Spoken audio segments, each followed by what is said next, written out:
Good.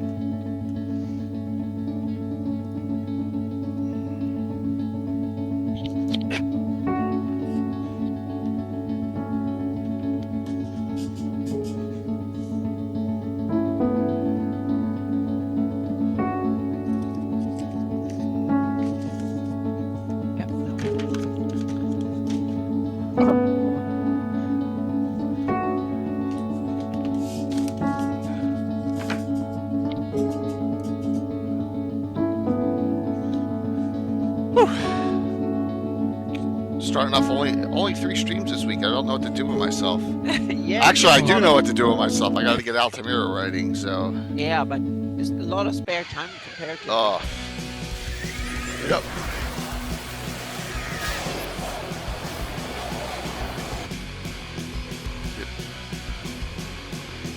Mike, have you found out what years Mordenkainen was actually mayor of Greyhawk? I was trying to figure out what years, but I couldn't find any.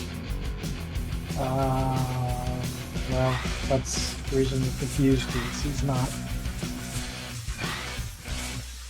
Okay. Not ever mayor. He never was mayor? No. I didn't think so. Ah. He was just in city council? I don't even know if he's that. Okay, he's just running around. Yes, running around he's chasing important. the ladies. Oh, that's Otto, isn't it? Yeah.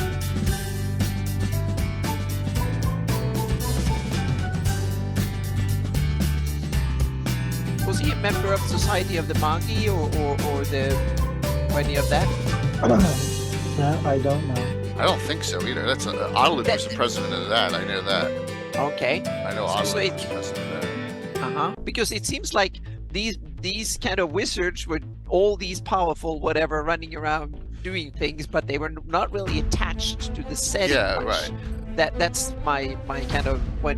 But I can totally understand if you're talking about early days, both for D&D for the campaign, and it was world building wasn't that central back then. No, it wasn't, and that's a part of I think the early discussion we're going to have tonight is when is stuff mentioned in specific. Yeah. So. Yeah, well, were they? No, they weren't, Patrick. It was like a Shokanth, a Border Watch, a Hamlet, Ghost Tower, and I think Swamp Light. So at least I know you can hear me.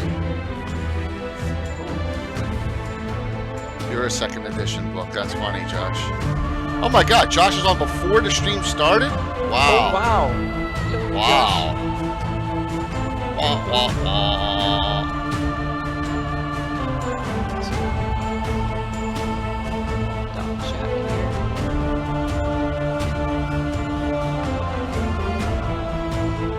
Running another main render in the background, but a smaller one. So it's been going for 9 hours, but now it's Only 9 hours.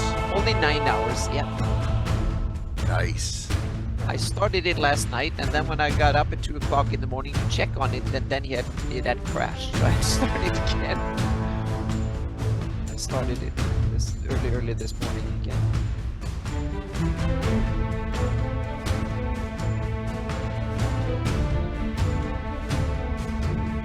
That's almost like a 3D printer. Oh, it messed up. You got to restart it.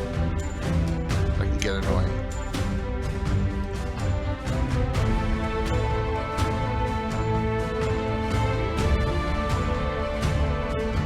Hey, Caesar. Buzz, good evening, good evening! Whew.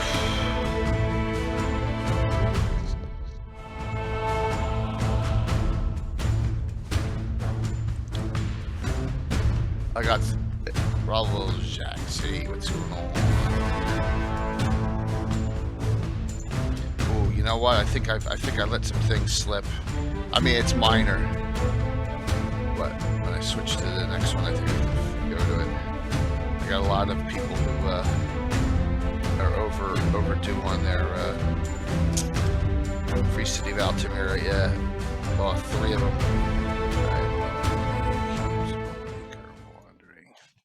All right, I'm just talking to myself. Sorry about that.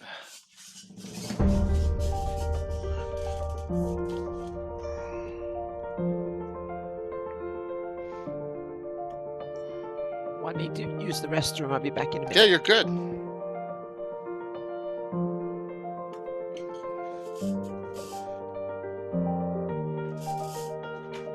Yeah. No.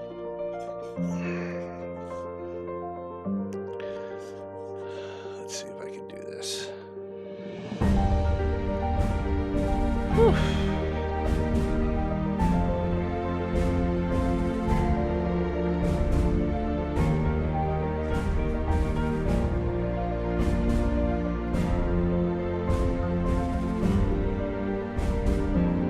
Anyone at Gen Con? I know Dale's there, sure. Tony, I know. I talked to Tony with the world. She's there. There's a fair amount of people there. Amy says she'll be there on Saturday. I know Amy. I know Amy. Hey, Dragon's yeah. Fire 2004. Yeah. Well, I mean, Be you good got to any see. hardcore Buddhism followers who... No, like all week now. It's not our con, you know. Yeah. It's so big, and you know, Gary Con, PAX. No, So we're not going to be missing too much. no, Viewers. no, no.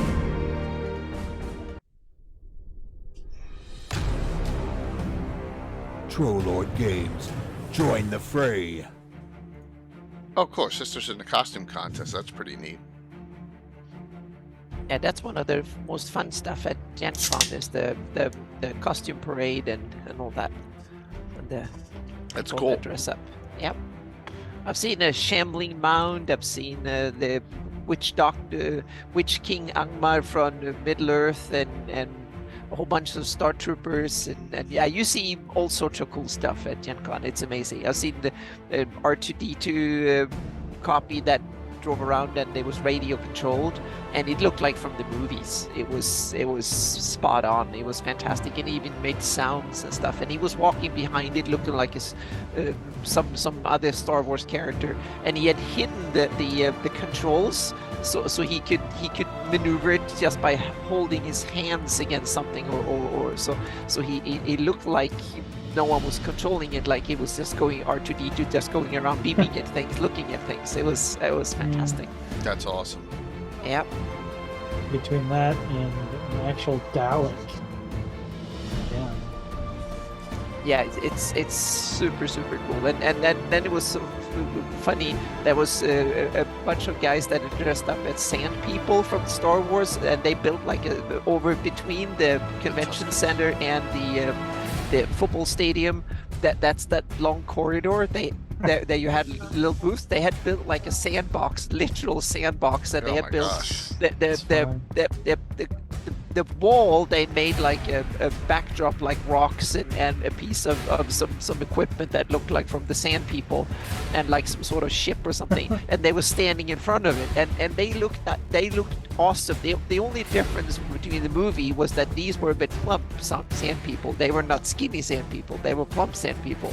But that just made it look cuter. It was awesome. It's cuter. Yeah, exactly. But they were cute Sand People in that one sense. It was fantastic. It was like, it was so cool. And next to them were like some guy dressed up as an orc from Middle Earth, from the Middle Earth movies, and he was laying there sleeping. So you can see everything is like wonderful. Just wandering the halls at Gen Con, and now everybody can tell that I wish I were It's at Gen matches Con, are so- required there, so Yeah. yeah. If you were a Gen Con, who would you be running I would this companies? year it would have been Sirenscape, because it was only due to cost. The tickets and stuff were too, and the airfare and stuff were too much for them. They were paying a bit so much they couldn't afford to ship me out, so to speak. So I don't know if anyone saw the post, but GaryCon next year, vaccination proof is required. Yeah, I can understand that. Yeah. Who's going to have a vaccine redone? I've already had 2 boosters. I'm not going to have one for like a year. You will probably take one every 6-8 months for probably for the next couple of years. Yeah. They haven't announced a third booster yet, so I'm like, oh. No, they will come. They need to tweak it there. They need to they need to guess right on the new strains too. Otherwise, it might be a dud, so to speak. So yeah. Whew. I feel like I'm forgetting something. Did you hate that feeling?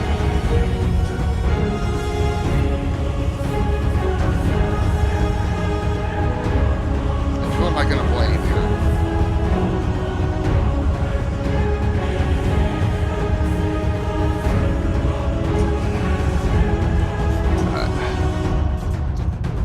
Admiral, Mr. Jill, Keith.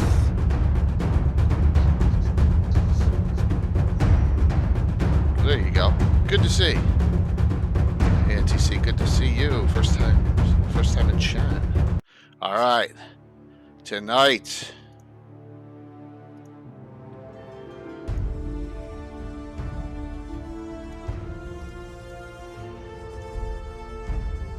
Deep dive.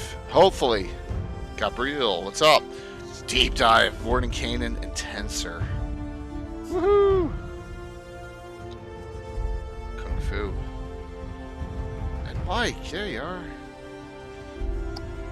For perspective, we did an entire show just on Zagig.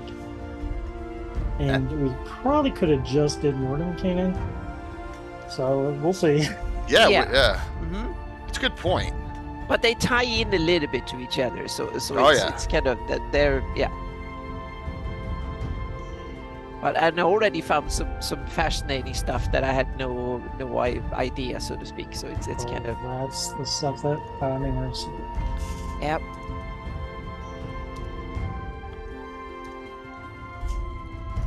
And I have to polish off my Finnish too. Yep.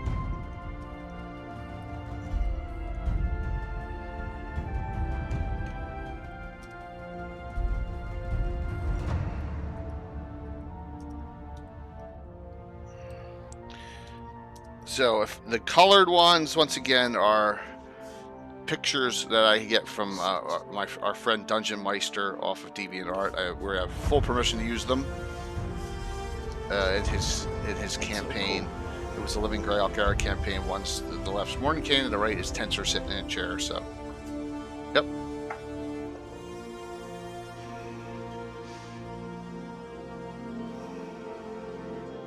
Here we go. 4 minutes early, is that all right? Sure, right? Hey, what's up, Chad? Yeah, I started up the giveaway early. That way, I just want to make sure I didn't. So I'm going to do a test. Well, I guess I don't need to. We'll figure it out. I remembered I forgot to do some pre-tests, but that's okay. Good evening, everyone. Starting off another week. Only 3 streams this week, though. Only. Mhm. So, good evening. I'm Jay Killer Gazumba with me, Greyhawk Mike Bridges. Back from that 1 week hiatus, and the great Anna B. Meyer. Hopefully everyone's doing well tonight. Yeah. Mike, do we ever end 4 minutes early? No. No. But you never know. This is a Mike idea. Mike gave us a list. I was like, oh, this is good. It's deep dive. He comes up with most of the good ideas Yeah. for shows lately. Absolutely. I'm really reaching now. Well, we try not to be. I'm way out here for ideas. Mhm. We try not to be completely repetitive, right? It's Yeah, tough. Mhm. It's tough. Yeah. But we can also ship. Oh, sorry. Go ahead. because of what, Anna? No, I'm going to I say we thought can. you said shit or something. I also No. said what? We can also do go from one type of topic to another, so to speak. Right, absolutely. Yeah. Absolutely. So, one winner. You get your choice of 2 of all these great adventures I have here. All right. Unless we get a super mega hype train, maybe I'll double it. But yeah, there you go. Okay, for tonight, Okay. get some really good ones in there. We have so many to Yes, spare. patch. Yes, and then we are It's some amazing. quickie announcements. And I'll do this at the end too. I push back the date for when you sign up for events in Virtual GrowCon to 2 weekends away. The 15th is a Monday. It doesn't make sense. So I moved it back to the 20th at noon Central. Saturday 20th noon Central. It's on the front page of Tabletop Events. All right. And note we're still getting some signups in there. There's we got Charlie Games supposed to have organized play. There's some great things going on. Just give us some time. And thanks, no problem. Yeah. So it just makes sense to do it on the weekend. Just wanted to let everyone know that that's coming. Also, thanks, Troy. Well, there you go. I don't need to test it. That's why I wasn't sure that my announcements are going to work. Really appreciate it, Troy. Also, Gamescape 3D is an official sponsor this year. They did it's first year for them doing it, so it's great. Along with Troll Lord, they have come on, and they always have some great things. I'll show some stuff they have on my table. You may have seen it on Facebook, but just awesome stuff. All right, so here's my question to both of you and to the audience. I could be wrong. The Circle of Eight is like mentioned early on. When is it first mentioned? Is this trivia or are you? I don't know. I'm asking. Is it in one of the Ghost-Saga? It's not in the Ghost-Sagraphy. I don't think. No. The Circle of Eight is definitely post Gygax. I think Tyridium got it right. I would say he says Rogues Gallery. I think he's right. No, Amy, I think he's right. I think Tyridium. All right, so Tyridium, who are you in real with that name? Because if you knew about the Virtual Greyhawk Con, I just want to know who. And you said thanks. You got to be one of those people that are signed up. I want to know who you are. I think that's it. I think it's the Rogues Gallery. Oh, then it must be I think so. Gary era, because that was during Gary's reign. Yeah, that it was. But Amy, that's what I thought. I thought it was the Free City Greyhawk box set. But I'm not gonna. Disprove that right now. Yeah, that's a good one. We can look at. Hang on a second. That's a good one. So let me see if I can figure. Let's go here. Do you know what page, Tyridium? Since you're on. Whoops! Oh, there's one button. Woohoo! Already. There we go. Yeah. All right. So you're saying that Circle of Eight is in this book, in the Rogues Gallery, which goes way back to 1980. Now, the Free City Greyhawk box set is what, in the 90s, right? It's late mid 90s, 94. What year this is? City of Greyhawk. Yeah, City Greyhawk box set. I want to say that's like 89. 89. Okay, all right, 89. You're right. 80. So, but there's some in here, but they're not all in here, right?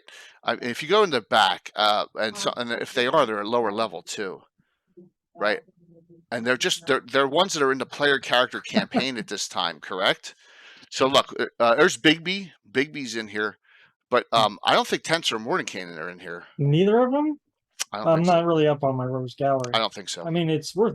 It's right to do him. It's worth. Tensor is in here. Tensor is in here. All right. Tensor is in here. I'm looking at Greyhawk Online at all the product listings and see if I can figure out which one is. Tensor is definitely in here. Okay, so here's our first. We had an index for this stuff. Do we have? Yeah. No, Lanolin's there. Tensor's in here, right there. Player Ernie Gygax. Yeah. Okay. So the oldest dragon it's mentioned is 185. Right. So that is old. So but Amy's that's correct. New. Amy's correct on in Greyhawk Wars box set. Now that's later on. Fuzz, that's good, but that's later. Yeah. So if we go here, okay. The reason I'm asking this is, and you'll see in a second, I know they're here. All right, and Amy. So in its entirety, you are correct, Amy. It's in here, page 20. I already looked it up. And it's also mentioned in Artifact of Evil, that Gord book. Right. But an Artifact of Evil is written by Gary, so at least we know Gary was involved in Circle of Eight. Yeah.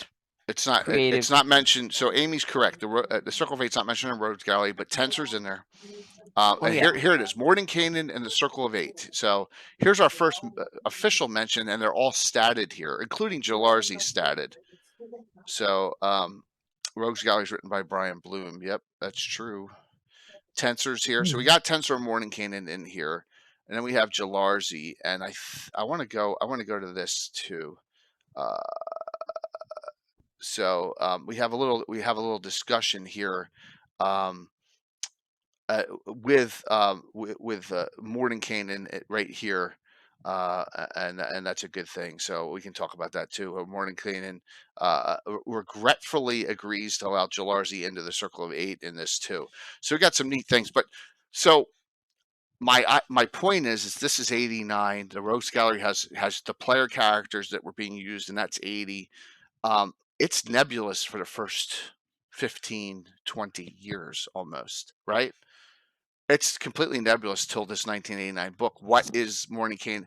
You got all you had when you were a kid is you open up this player's handbook, right? You open up the player's handbook, and there's spells with all the names of the names of the spellcasters in there. Mm-hmm.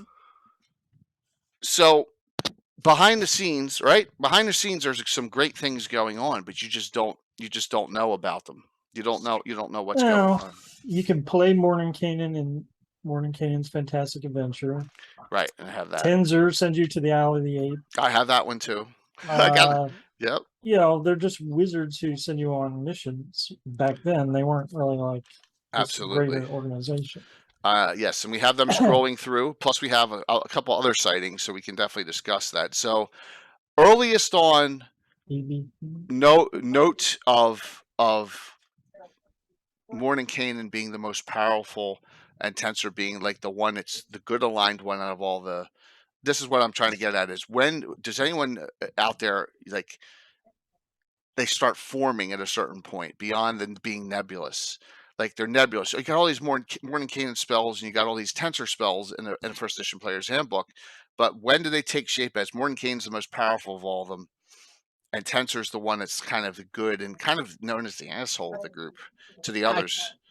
I think it's when we have to realize these characters have evolved with the game and with TSR as a publishing entity, so to speak. Meaning they started in Gary's home game, basically. That's played by Ernie and now I forgot which played Tenser, but so meaning so they had humble beginnings and just like any character we could have played, it was early on, and then they became written into products, and then these products expanded and got deeper, and so they kind of evolved. So in the beginning, I don't think they had any worldly ambitions, and Greyhawk was not a published entity much, and so they kind of their legacy and their stories and stuff grew with the game and with the setting. So and I think we need to keep that in mind when we do deep dives into this. Yep. Hey, Grindelwolf Gitano, good to see you, man. Hey, Gitano. Good to see you. So so my whole point in this whole discussion is that it's not until well after, I know Gary leaves in the 80s. It's not until well after 86. It's not until after that they even put down the Circle of Eight stats. Yeah. So and he has stuff in his books, right? He's got information. How many of them do both Mordenkainen and Tenser appear in the Gord books? Yes. Okay, both of them do appear in the Gord books. I think Mordenkainen. I know Tenser does because they are actually at Mage Point and Tenser's castle. So okay, and he appears. But I think Mordenkainen. Hang on a second here. I think he's mentioned, but I don't think he appears in the book. But he's mentioned because Circle of Eight and stuff is mentioned. So, but I don't think he's actually kind of participating in the story. I don't think so. And Tenser, I think, is just someone they visit for advice and stuff. So Amy says that Gaiac said he's like the peer. He's is the founder of the Circle, and I'd be correct to refer to him as the Circle's leader. But he's separate from the Circle of Eight. He's actually the ninth. Yeah, but we also have to remember that there was a Citadel of Eight before the Circle of Eight. Right, but the Citadel of Eight includes Rigby and some other people. And so if we go to this, and you want, this is 84. My gosh, I hit the freaking wrong button thing again. Oh my gosh. Too many Tim things showing up. This is 1984, right? So this is pre for Seagraph box set as well. Yeah. And this so this is and I have it scrolling through. Yes, hit those buttons. hit those wrong buttons, of course, because I deserve it. So here are the 4 companions mentioned in this adventure. Notice he's not bald. I'm assuming this is Mordenkainen here. Notice as the adventure No, he's not begins. bald. What's that, Mike? So no, he's not bald He's yet. not balder than, yeah, no. He There. was only bald from, what was it, 591 onwards? I think that's when he started shaving his head. Yeah. So in this book, you have Rag, Rigby, Bigby, and so these are members of the Citadel of Eight, right? Or all of them, and Mordenkainen. And there are those pictures of all 4 of them done. Nice detail in there. Yeah, so that's a good question. Why it was called the Citadel of Eight? My guess is it's because they hung out somewhere at a tower. I know it's because the Mordenkainen's Citadel, Obsidian Citadel, has it's the towers, 8 towers of his citadel. Okay, that's where it comes from. It was written somewhere in one of the articles that I've been reading for this study. So yeah, Rigby's a clerk of Bacchus. In fact, you know about that because, and we'll get to that at the very end. The last publication, Expeditions to the Ruins of Greyhawk, Rigby has died, and they bring his body in for this great, celebration of his death. And then the Iusians do awful things to his body, his corpse. So yeah, so yes, he's a Bacchus. Yeah, guarded by henchmen from the Citadel of Eight members. We're very cool. Rigby and Verbamont Cathedral. So you have your original. This is an early adventure, and you have the Gordon novels, which is right around this time too. So you have some, and this is Kuntz and Gary Gygax. This is not off base yet. This isn't Sergeant era. Oddie Rag wasn't there. He was devoted to Rigby. One things about the adventure I did not like. Yeah. I think they pick and chose Amy. I think when we had Eric on, he didn't want to overdo it with a lot of it, but he wanted to tie up loose ends, I guess. So,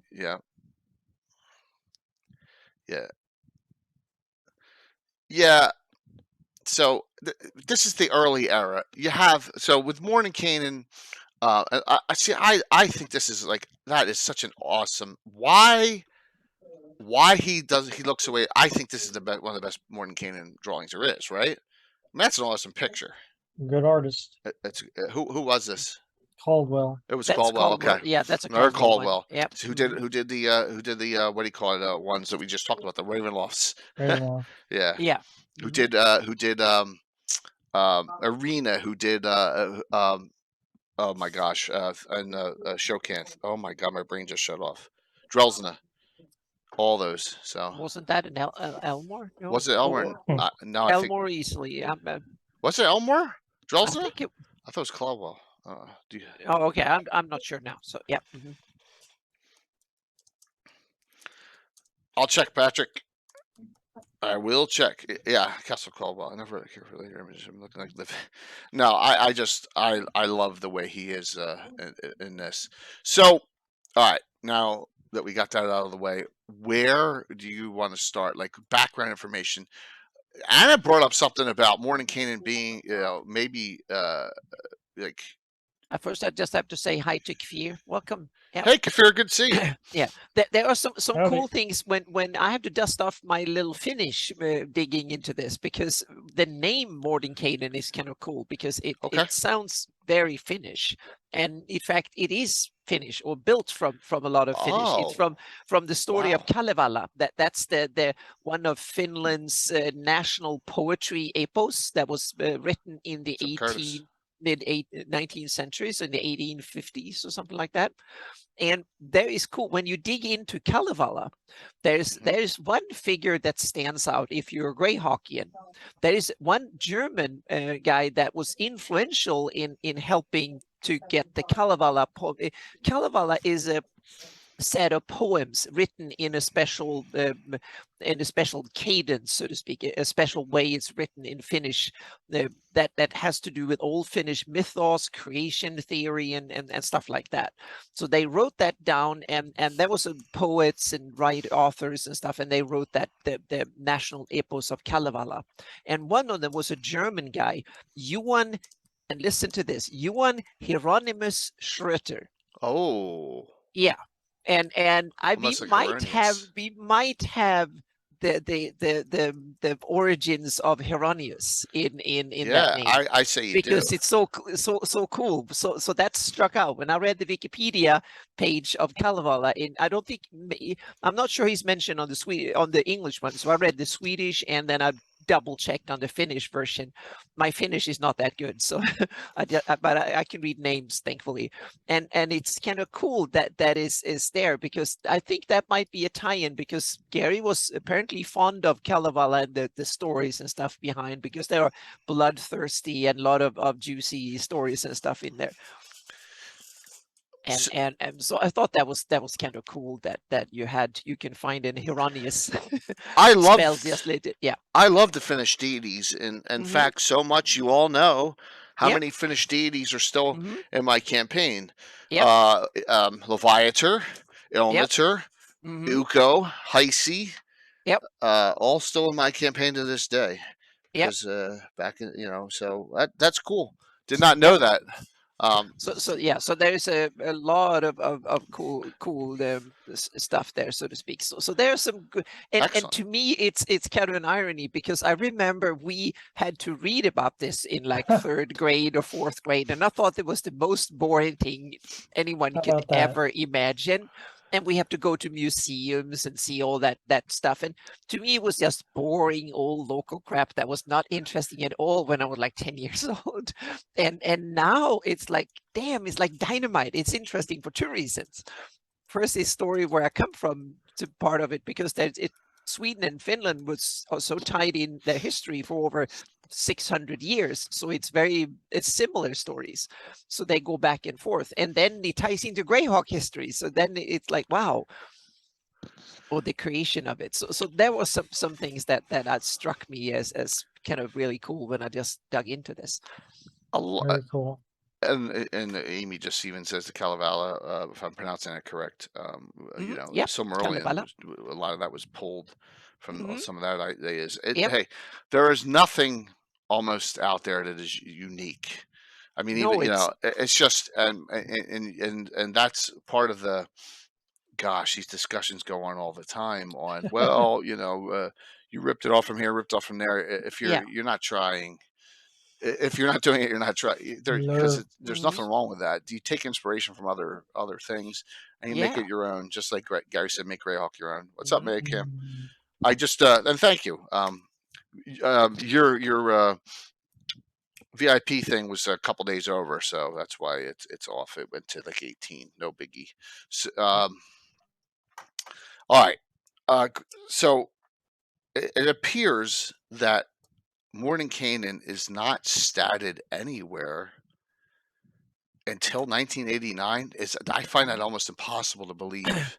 And Gary still said all his life that those stats are not the real ones. That the real ones, but that might have been a gimmicky. I don't know, but it's kind of cool that you can read in place that he said that no, those were not the real Mordenkainen. If he had statted them, they would have looked a lot like the Killinan, Heward, quasi-duty stats. DMD and Vecna Lives is after 1989, way after.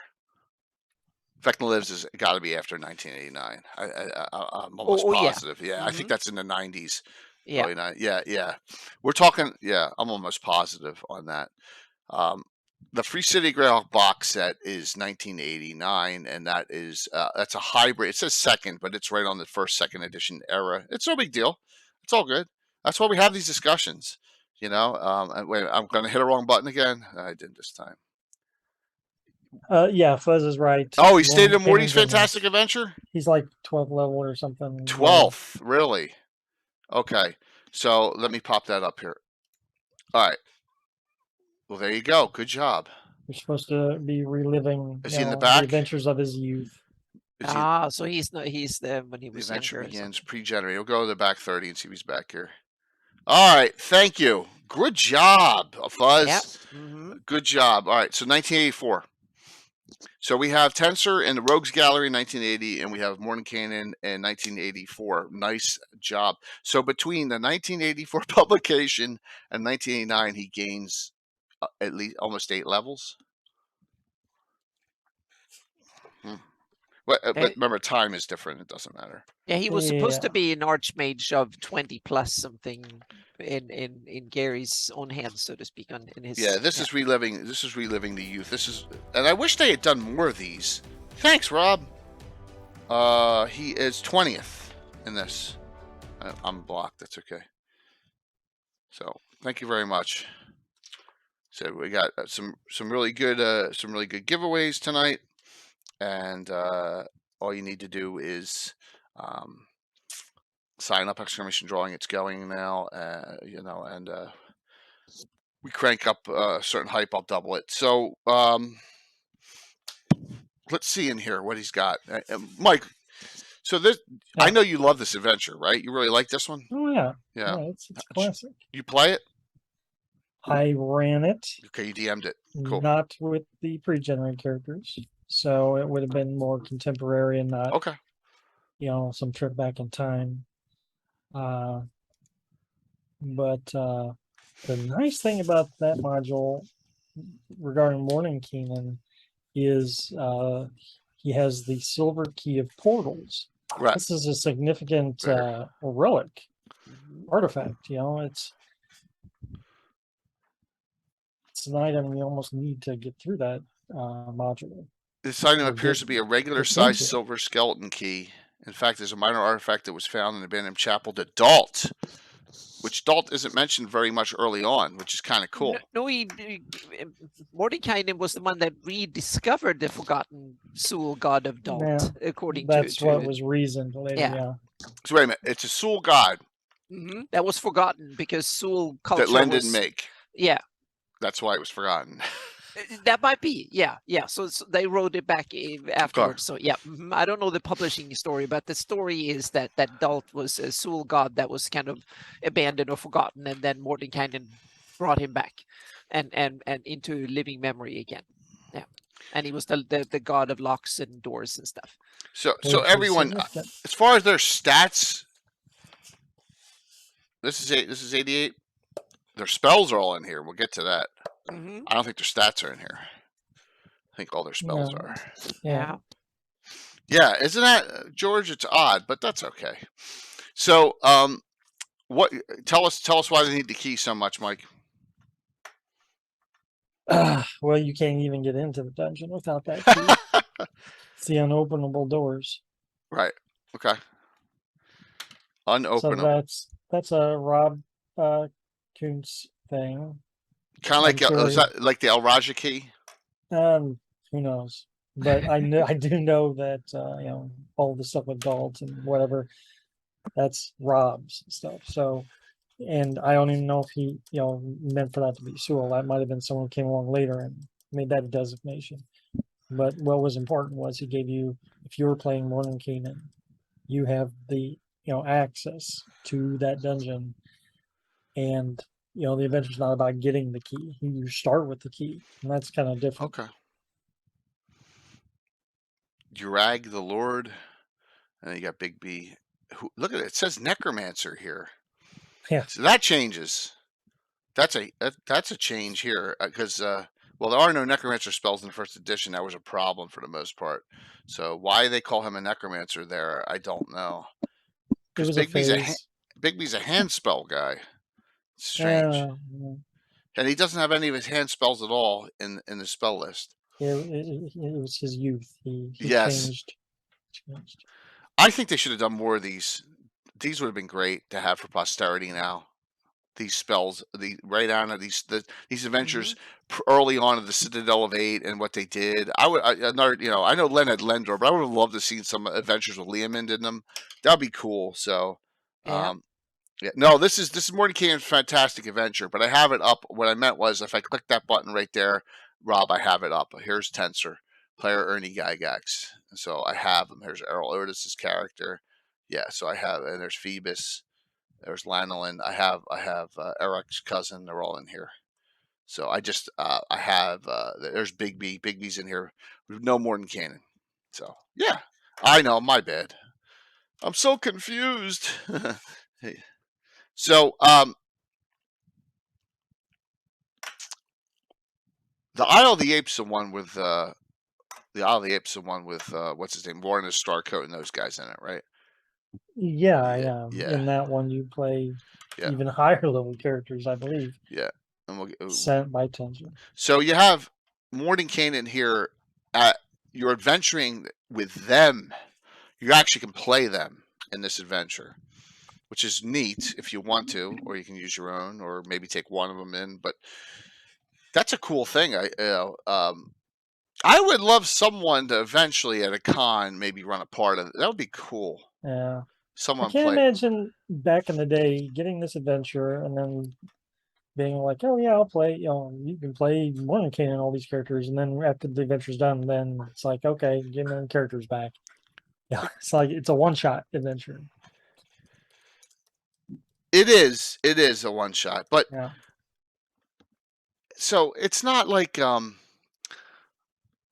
man, if you are a Greyhawk person and if you are doing anything in the city of higher level, you're going to get, these guys are going to be involved. I mean, especially during the time frame, which we'll jump ahead to that From the Ashes era in a little bit once we think we got everything all cleared out here in the early days.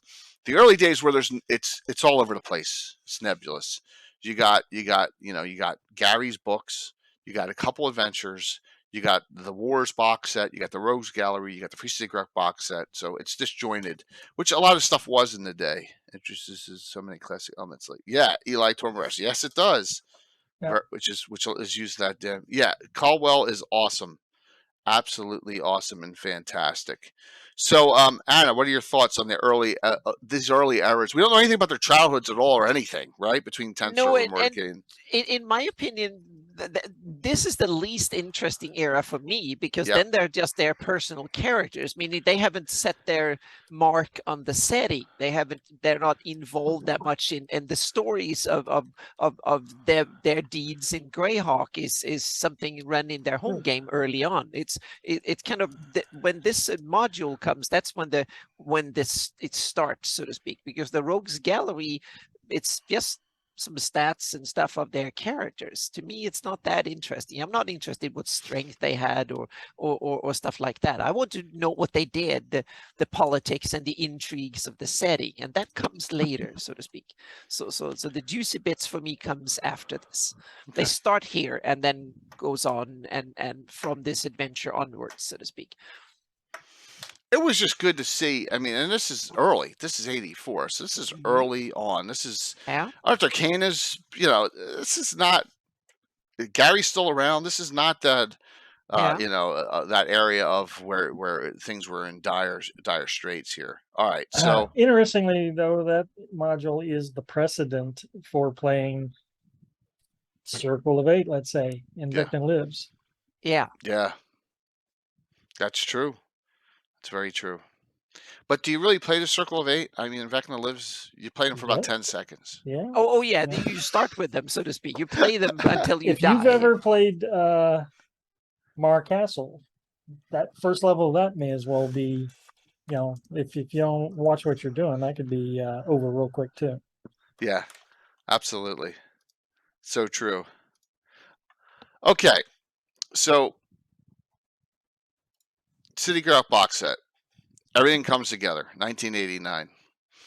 One of the reasons I love this so much is because you have, not only did you have them, but you had I always just jump right by it. 2020. Night Watchmen. Here we go. Mages and Priests. So you have the Guild of Wizardry, Karen Jalusian. All right. See how everyone was listening. Who mentioned this character's name in the last couple days on my stream? Jawal Severnane.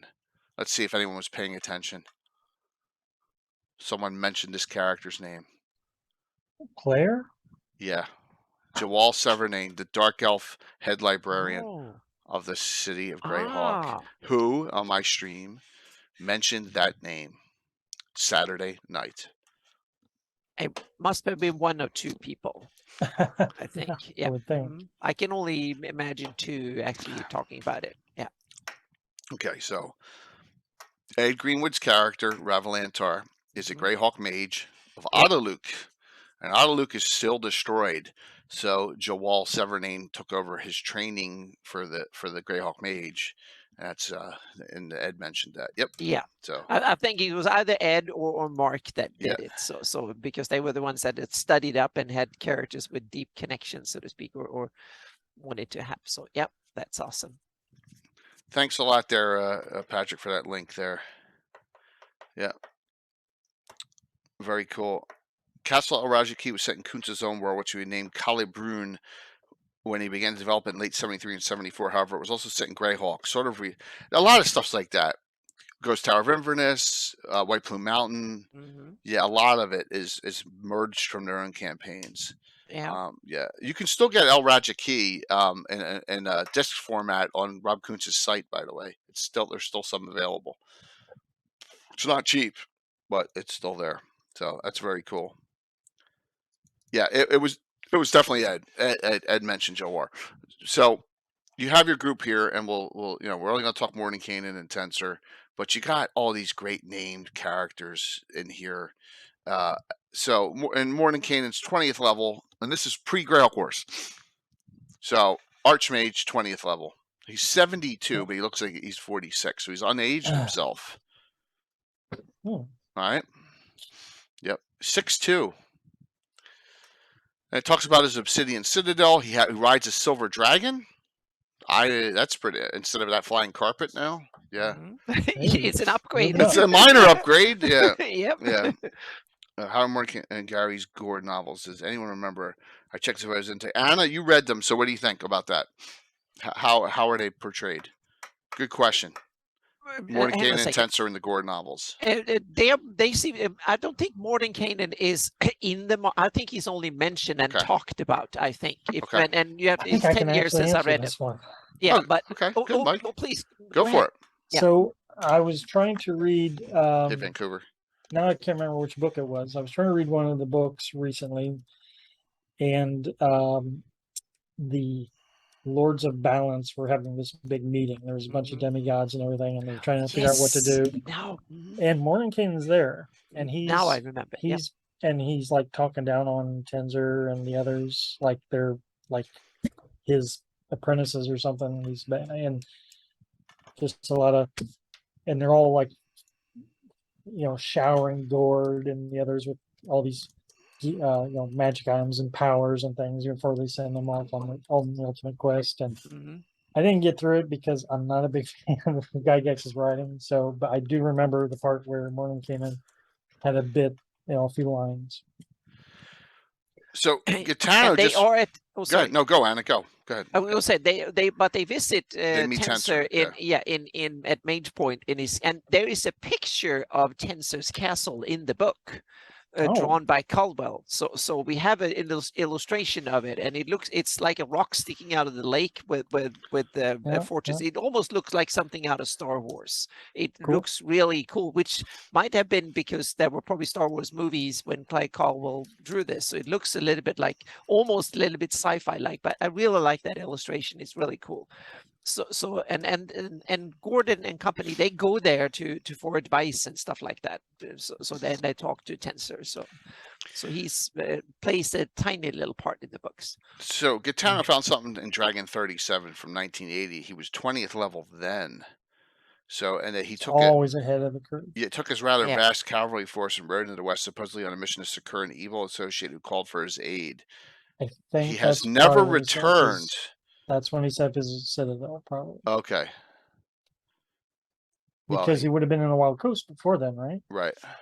Yeah, and they're interesting. We know interesting. that Tensor was born in the city of Fax in the Wild Coast. Right. Mordenkainen's birthplace is only listed as the Wild Coast. We don't know where in the Wild Coast, but we Thanks, know Katana. I did roughly. not know We that. know when. We know it was born 509 according to it, but we don't know where. For Tensor, we know that he was born 524, and he was born in the town of Fax. But if he was tooling around Mark Castle and Castle Greyhawk and all that, then he was definitely living in the area. Yeah. Until he got up enough money and power and troops, Mm-hmm. like Aitano said, to move out west. Yeah. Well, that was Mordenkainen. He said did that. Yeah. Yeah. Mordenkainen. Yeah. He probably figured him and Tensor there's not enough room in the Central Flannis for the both of them, so he moved out west. So according to this with Tensor, and this is some of the cool stuff I want to discuss. He's 10 years reduced aged, not very heavy. Always dresses in blue. Lawful good. Temperature's concern for thwarting the plans of evil is indicated by his contacts in the courts of Furundi, Ernst, Niron. Very strong friendship with the High Patriarch of Ral and Mithric. None other than Hazen, priestly ruler of the Bastion of Righteousness. So he's much more out there, according to this, much more out there in activity than the others. So, see, he's 19th there, right? Yeah. So, okay, he went up 1 level in that since this too there. Awesome. Yeah. That's great. That's great information, Katana. I really appreciate it. So they are listed in date 1980. That's pretty far back. Mm-hmm. So, and then we have the question whether Hardby was in the Wild Coast or not. I want to say that it is. I want to say this is just my thing is like Wild Coast goes from Hardby down to Highport. That's kind of the Wild Coast, but it might be. I'll caveat that. I Please. agree. I think it's between the Hardby limits and the Highport limits. Even though I like Highport being in the Wild Coast instead of the Pomarge myself. But it's kind of true, and it should be west of the Salintan. So it starts west of the Salintan and goes down to Good point. Real good point there. Yeah. Thank you, Buffon. Yep. Mm-hmm. Yep. So be fun. Yep. So some things here that you find out like stuff. Some good background. This is what I love about this book. Aided Jan against the depredations of marauding Deo. Okay. Now everyone knows Jan are in Monster Manual 2, right? And they're like the prime material dwellers of the genies. That's funny you mentioned that because I have an adventure called the Genie Summoner coming up with a Slav Squad. It's pretty funny. Furbolg of the Welkwood and Centaurs from Fomorian Giants and Gnarly, all nearby Greyhawk, right? So that's pretty cool. So you got a lot of activity there that you could always play up on. You could just even develop a one line in this book and develop that into something in your campaign, including the World of Greyhawk box set. So, in the very least, we had their heraldry. We had the heraldry. That's it. That's a great question, and that's what we're trying to figure out. The 83 box set, they're not in there. I think maybe they just. Well, Mordenkainen's mentioned that he hangs out with some of the quasi deities. Right. The quasi is he mentioned in the box set? Well, in the box set. Yeah. I don't think so. Maybe mentioned. That might. Yeah, he's not. They're not statted. None of them. Exactly. Are he's not statted or listed. Yeah. Just mentioned. Yeah. That might be. It's a good point, though. Hang on a second. We can find that out. Definitely nothing about Robolar because I didn't know who he was till way farther down the line. Yeah. I probably didn't know anything about him till Rary the Trader. We can find out and see if there's any mention. Look, Robolar's in there too. So that's a great. So Dragon 37. All right. Let me flip back up here. I want to what. So, Mordenkainen lives news. Yeah, Mordenkainen is mentioned in the Greyhawk 83 glossography. He is actually mentioned in, and of all places, he seems to be mentioned in the Wild Coast thingy. Hang on a second, I just need to change the views here so I can see. So Gaetano keeps bringing up Dragon 37. That's a really good source because back then I think Gygax was still going for this mass combat, That's the guy, the Greyhawk he had going on Whoops. was, war, this Yeah, he did. tabletop stuff. That's what he was gearing things up. All right, All the countries Katana, had you got troops. me. You got me Yep. interested. Let me Mhm. see if I have it on my Yeah. machine. Yep. Yeah, So he and then is. he's getting all Oh, these sorry. characters. That's Sorry, great. they're getting all these No, no. characters their own armies and locations of their bases. I think Bigby had a base in the Shieldlands, if I recall. So they all Okay. have their own armies, and it was supposed to be the same. What page, Katana? So Bigby has a place in Oh Shieldlands? yeah. He had Robolar, Bigby, Mhm. Tenzer. Oh, I A need bunch to of them dig into had. this. Well, he may not have it anymore. No, but just had it. That's awesome. Page 10. It's got to be page. Yeah, pages 11 and 30. Yeah, because it got split. They were split. Which edition? Which This is Dragon 37. In- so 37. Katana's got Okay. me. Yep. Mm-hmm. So nothing really, I think, ever came of it because Tenzer has his castle. Maybe that stuck, A lot of but the rest of them, no, I don't think anything ever come of that. there's big B's in here. So look at this. Oh wow. So or dusted off in construction. The rough manuscript for T2 Temple of Elemental Evil must be finalized. Well, Yep. you're gonna wait another 6 years Mhm. to this post. Yep. Oh We my could just- gosh. Yeah. Right? Can But- just mention real quick that Mordenkainen is mentioned in the Wild Coast entry in the box set, 83 Greyhawk glossography, Okay. the box set. Yeah, he's mentioned legendary natives of the Wild Coast includes persons such as Mordenkainen, Robilar, and Tenser, to name a few. Yeah. And if Mordenkainen's going out west to Nice job, give Tanner. Sakur to an evil, how'd that go? He's giving Sakur to an evil Yeah, person. in the West. That means Sakur means he's aiding, he's Right. helping. So I mean, you don't. Whoever that It's never is. mentioned who Yeah. it is, though. if he's going to the Okay. Yaddles, I only know one evil Yeah. person that you might be helping. Well, I think West means the Backloonish lands, doesn't it? Could be that Yeah, too. Could be kind Rary. of. Yeah. Rary, evil Rary, maybe. But Rary is a slippery kind of guy. Yeah, he, I'm he- just saying. Yeah, he's we all in know. trouble everywhere. Yep. So, what I find amazing about these, they're still thinking in wargamer terms. Oh yeah, definitely. You know, It's so with much all the wargaming. stats. Yeah, Mhm. you know, They're because listing who today, unless they're going to battle system, is going to run a fight with 450 troops right here. I'm not even going to do that on my table. All my early Greyhawk campaigns ended in war games because I saw the troops in those books. Yeah. Mhm. And I used War Machine from the companion rules mostly. Right. Uh, right. But yeah, I saw troop strengths. I assumed Greyhawk was meant to be for wars. And then when the Greyhawk Yeah. Wars came out, I was like, hey, this is inevitable. So, Yep. Nothing wrong at all with that. It's kind of a cool thing, you know. Mhm. But what I didn't have back then was troop stuff on Mordenkainen and Tenzer and all that stuff because Dragon 37 was way before me. I don't think I started collecting until the 80s. Damn, you could have had it. I yeah. have now that I have it, I got to read this. On other fronts, it seems likely now that TSR and Games Workshop have reached a final agreement regarding the publication of the Fiend Folio. Mhm. That's interesting. I guess. Wow. Wow, The second yeah. volume of Monsters for Advanced Dungeons and Dragons. I'd hope for release in late May, but it might be June. Watch for in any case. Jim Ward and Rob Kuntz have all but finished Deities and Demigods. The volume AD, which round out the divine aspects of the game. Wow. That's pretty interesting.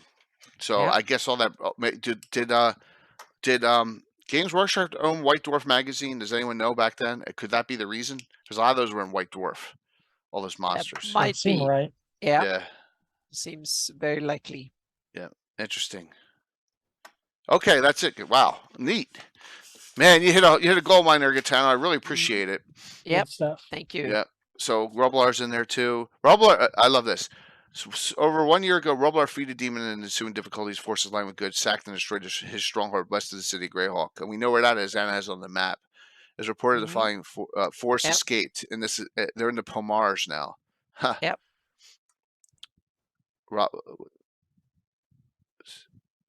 So Oh, Roblar and Robil- Otto's he's a hanging out bright with desert. Roblar, according to this. Wow, that's weird. Robler has Otto, a high-level magic user in Quij, and Orcish. I know about Quij. This Yeah. force is lawful evil, but as Because suspect they're means wow. henchmen. What's that? Otto and Quiz are henchmen. Yeah, but Otto becomes a Circle of Eight member and becomes some fat guy who likes to eat a lot of cakes. Yeah. Got a lot of experience. He's power leveling. That's how he along gets with those changed. guys. Mm-hmm. Wow. Okay, that's a great catch there. Home Yeah. run, Gitano. Absolute home run. Yeah. So So cool. a lot of this in this box set, Tensor has some good background, but this is just talks about his Citadel. Mordenkainen doesn't say what he's doing as much, which is kind of a shame. He can be stubborn, difficult man. He does not tolerate fools at all, but it doesn't say much beyond that. He's railing Greyhawk himself and has not performed actions within the city, making him a figure of direct importance to the rulers. There you go, Anna, or one Yeah, who is known to the common populace. I was thinking that, so he never had any official position in the city. He was just a kind of a famous person, so to speak. Right. So Adaluk was the head of the Magi, Society of Magi. Okay. He was the head of that. Yeah. And some of the other ones were members of the Citadel of Eight, like Bigby, right? And I guess Otto was a henchman of Roblar. That's interesting. Hey, Tim Enoch. So that is crazy. So this era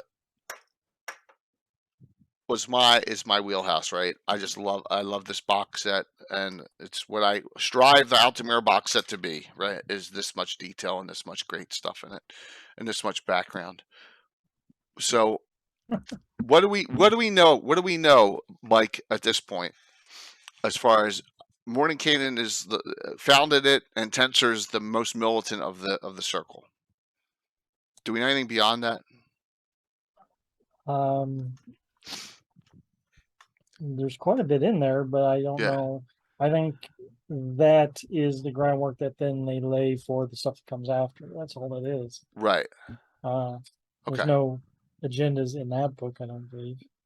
No, it appears like it's a status, and there's a lot more stuff going on with the Thieves Guild, and other and others, here. But then you have. I wanted to read. Wait a minute. Hopefully I didn't freeze there. Okay. I'm trying to get to it. Okay. All right. So this is the discussion between Tensor and Mordenkainen about Jalarzi, which I love. So if you haven't read this, it's on page 27 of the Free Secret box set, and that is the Folk Feuds and Factions book. So it says, we do not need another agent in Greyhawk. Adaluk is our eyes and ears, and learns all that transpires at the oligarchs' councils. So, and that's Tensor. Jalarzi is friendly with Derrida faction and learns much more of the seamier side of the city. Many travel there and conduct business in disguise with the oligarchs do not hear of. She is wise, Mordenkainen, and she sees what others do not, and she's related to the Palatine Duke. So your Ernst people are happy with that, and is close to the councils of the wise and Ernst. She's advanced far, and so for years she would strengthen our hand, and she will return us to a full circle again. And then Mordenkainen here goes, she will disturb the balance. She is zealous for good. She reverts Paylor. This is not our way. Then Tensor says, most of us follow the balance. We can constrain her actions within the circle. Further, she is in awe of you. Now he's buttering Mordenkainen up. You old goat, and is the balance so weak that the circle cannot accept the spur of one such? Hasn't also not been swayed by the hierarchs, who even now gaze on Greyhawk. This is pre-IUs, everyone. Her presence in the free city is not serving the balance in such times. Here comes the zinger. Mm-hmm. Tensor, she's a woman. Whoops. Yes, and very charming and a lot younger than most of us. It's about time, in my opinion. Sometimes Mordenkainen, this place gets like an old coots drinking club. So there you go. Yeah. Neat. It's that and the balance. When we talk about Mordenkainen, we have to talk about the balance. Yeah. Because that seems to be his thing. I don't know. So what do you get about the balance? Yeah. So, well, Go ahead, Anna. I was just going to say, to me, it's just something to annoy all the DMs out there, the players, Yeah. and make him slippery, and he can be part villain, part hero, part whatever needed kind of thing. Yeah. Yeah, He's a so- moral vacuum in that sense. Right. Yeah. Immoral. So yeah, Mordenkainen and all those characters of old are they're amoral. That's the word I was looking for. They're just like everyone else, murder, hobo, collect treasure. Yeah. They don't care Whatever. about stuff. But Actual balance, fighting for the balance, that's something more from the novels, where he has that more cocky and yeah, meaning no one should run the place. And the interesting thing is, then he said that, oh, but I don't want change. I want stability.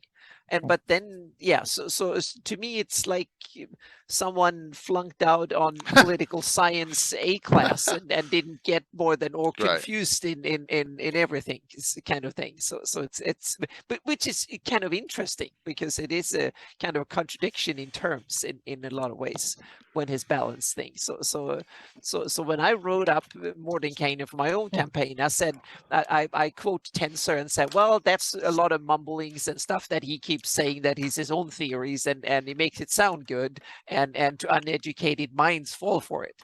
And that's Tensor's idea of Mordenkainen's balancing theories and all that mumbo jumbo, so to speak. It's mumbo jumbo, and that's what it is. Yeah. Picture wise, I'm going to show a couple and the color ones. This is all Dungeon Meister. I want to show these just because this is a bald Mordenkainen, and the rest of these are player characters in his campaign. But there's a bald Mordenkainen. I think it's still done really well. But Yeah. he should have a head of hair. He should have a head of hair on there. Okay. But it's I like him bald. I think yeah. he's cool. So what doors are they do. Oh, really? I did not know. Roger Moore wrote an article in White Dwarf 29. Yeah, I'm gonna have to find that. Wow. All right, so that's Mordenkainen. This is Tensor. Oh, Good words. You guys are really stepping up. I gotta write that down. yeah, fantastic. Yep. Dude, Michael Von Mokel, just will you Discord that to me, please? Just put Roger Moore, White Dwarf 29 in my Discord. Just that note. Yeah. I really appreciate I can do it. I copied it. So yeah. Here's Tensor sitting in his chair. Look, he's got a T on his seat. And this is in Tensor Citadel, by the way. So there's a nice picture of Tensor. Oh, that's the best one I've seen of Tensor ever. Yeah. He looks great. Yep.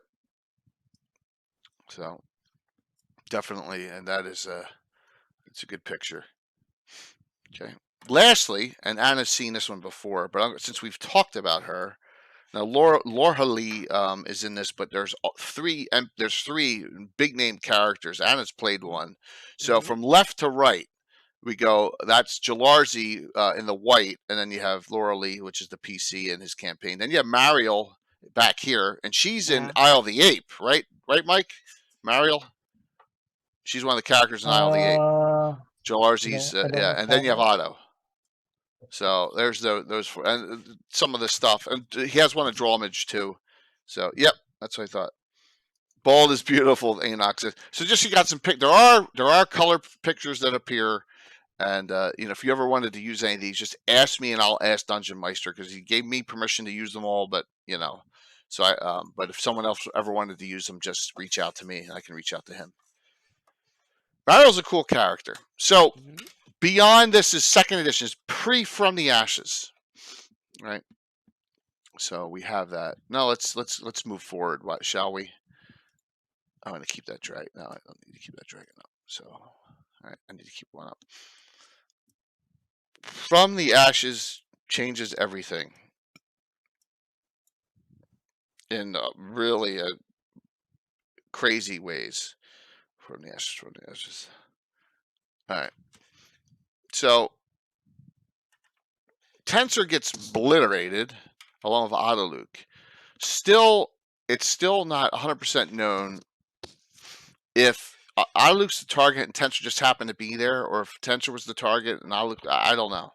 We still don't know. I don't think either of them were the target. I think he was gonna bomb the diplomats, and they caught him. Okay. Mm-hmm. I think it was a lot of collateral, but they might have been part of the Hey, target Mandy. too. They wanted to strike as many Hmm. rulers and leaders and whatnot, but he didn't have any official position, so and he was for balance, so why the heck target him? So you really think so? They weren't the target. You think that he was going after the oligarchs? I think he was going after all the world think they leader, meaning this discovered- was like a world summit in the city of Greyhawk. Okay. Trying So to it's stop like the world war. summits are a good target. If you want to wipe out the top leadership of the world, then those are perfect. That's why the security is so tight around the G20 meetings, for instance, Okay. and stuff. That will be a real world equivalent of this meeting in Greyhawk. So when a lot of world leaders and top ambassadors and stuff like that meet in one place to discuss things and sign treaties and stuff. Okay.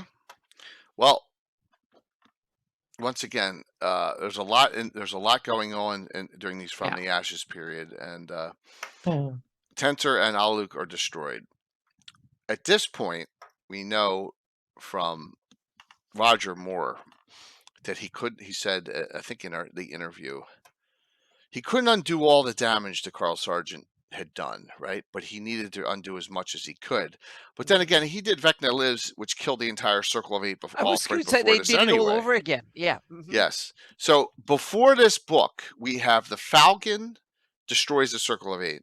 Yeah. Then we have Vecna Lives destroys the Circle of Eight. I know, it's like how did it's a bit like Star Wars blowing up Death Stars all the time. Meaning they have to come up with something new, original. It's kind of, we've seen that story before too many times. Yeah, it gets a bit tedious. Yeah.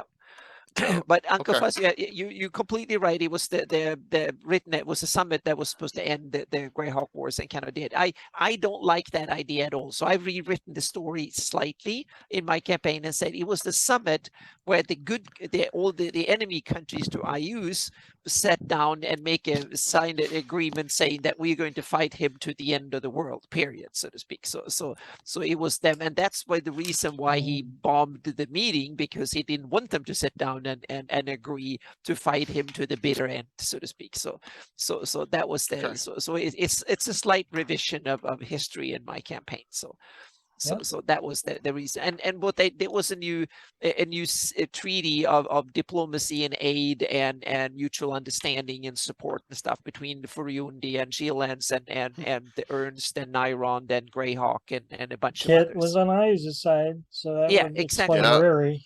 Yep. Mm-hmm. Yep. That was part of this story, my idea too. A lot of. So, there's a lot that goes on during this era and the Sargent era, and then when Roger Moore takes over, you get the era of this, and this is on the Wall of Fame. Eventually, we'll go over this on a Gabbin, but this, if you do not know, and I'm giving you spoilers,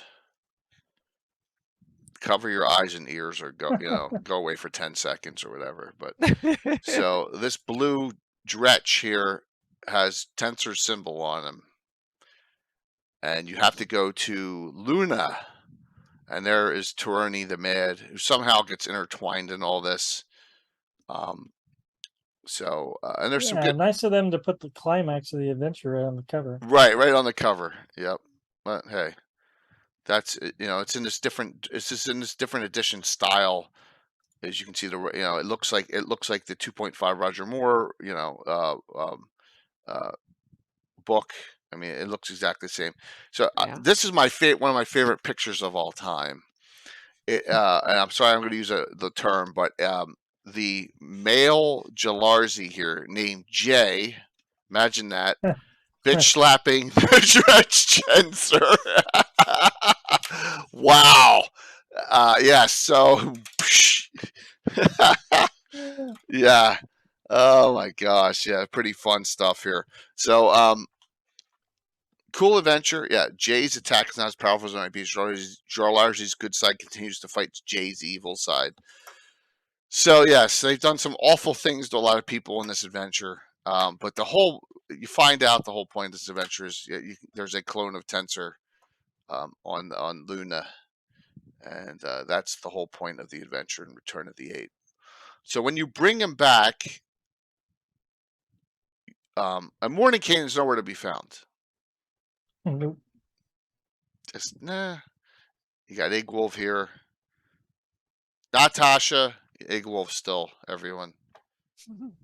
Sorry, had to do that. And there's Tensor again. You got Jalarzi here. Tensor's gained a level 21st. Jalarzi's still 14th. I think she should be a little higher. Warren as Star Coach 20th. Theodane's 17th, and Alamazad is 19th. So the new members. Now, Tensor does not rejoin the Circle of Eight at this time. He's like, screw you guys. I'm gonna do my own thing at this point. So, yep. Well, I wondered about that. So Please. you're a clone, right? Yeah. You're a clone. You're not like the first clone either, because Rary and Roblar were supposed to have tracked down and destroyed the clones. So this is the last clone. And so who knows how old or, what memories this clone has. So when you come out of it, he should be like still in Circle of Eight mode when that clone. It's like a save does point. that work, so to speak? Can you have? Does it wear out? Can you wear yourself thin by chopping up pieces and putting them in freezers everywhere or somewhere to? I think you're aware you're a clone if the previous person's still alive, because there's that madness thing going on. But if he's not aware he's a clone, he's only aware of where he was at when. Also, the clones go around and living their own life until. Well, a lot of people stasis them. So him not wanting to return to the Circle of Eight, was he shamed? Why would he should be grateful, right? Or he should be, redoubled in his efforts. I don't know. That's a point of contention, Amy, that you could have either way. I thought the clone was a blank slate and a soul was brought back into the clone. That's what I thought too. Yeah, that's what I thought too. That it was kind of a vessel to put cleans up a lot. Yeah. But I don't know. This is maybe a philosophical thing. Like if you clone your character dies. Yeah. You clone your character, and then someone 2 seconds later comes along and casts resurrection. Which one of them is your character then? Exactly. That's the thing. Yeah. I would have it that once you cloned and you get back into that clone, then you can't resurrect, because that's all it's already done, so to speak. That it's a sneaky way of resurrecting. But I'm still open on it. I'm still trying to formulate because I'm going through my spells and stuff. So I will still have to figure that out. So yeah. I would say in that don't case, require the original body; just requires a piece of the original body. Yeah. But what if you have lots of pieces that can the soul decide if they want to come back or not, so to speak? And right, if they'd all go crazy, but you could. Well, here's a funny story I've told this 1,000 times. In an adventure, Salen made me do it when the crown of Ruggiero Blood Moon, it was finally found, kind of like a Tulsa Doom like character, and Bill's character, Salen the Cleric Necromancer, stole it and put it on, and it became him. He had, during the adventuring going on in Greyhawk, Alan's character, Milana, and one of Mark's characters, every time they had a limb cut off, or every time they died, he took a piece of them. Because he was a necromancer at the time. And then when he became evil, he cloned Alan's character at 6th level, at 8th level, and at 9th level. So he had 3 of them running around, and it was hoping he would drive her insane.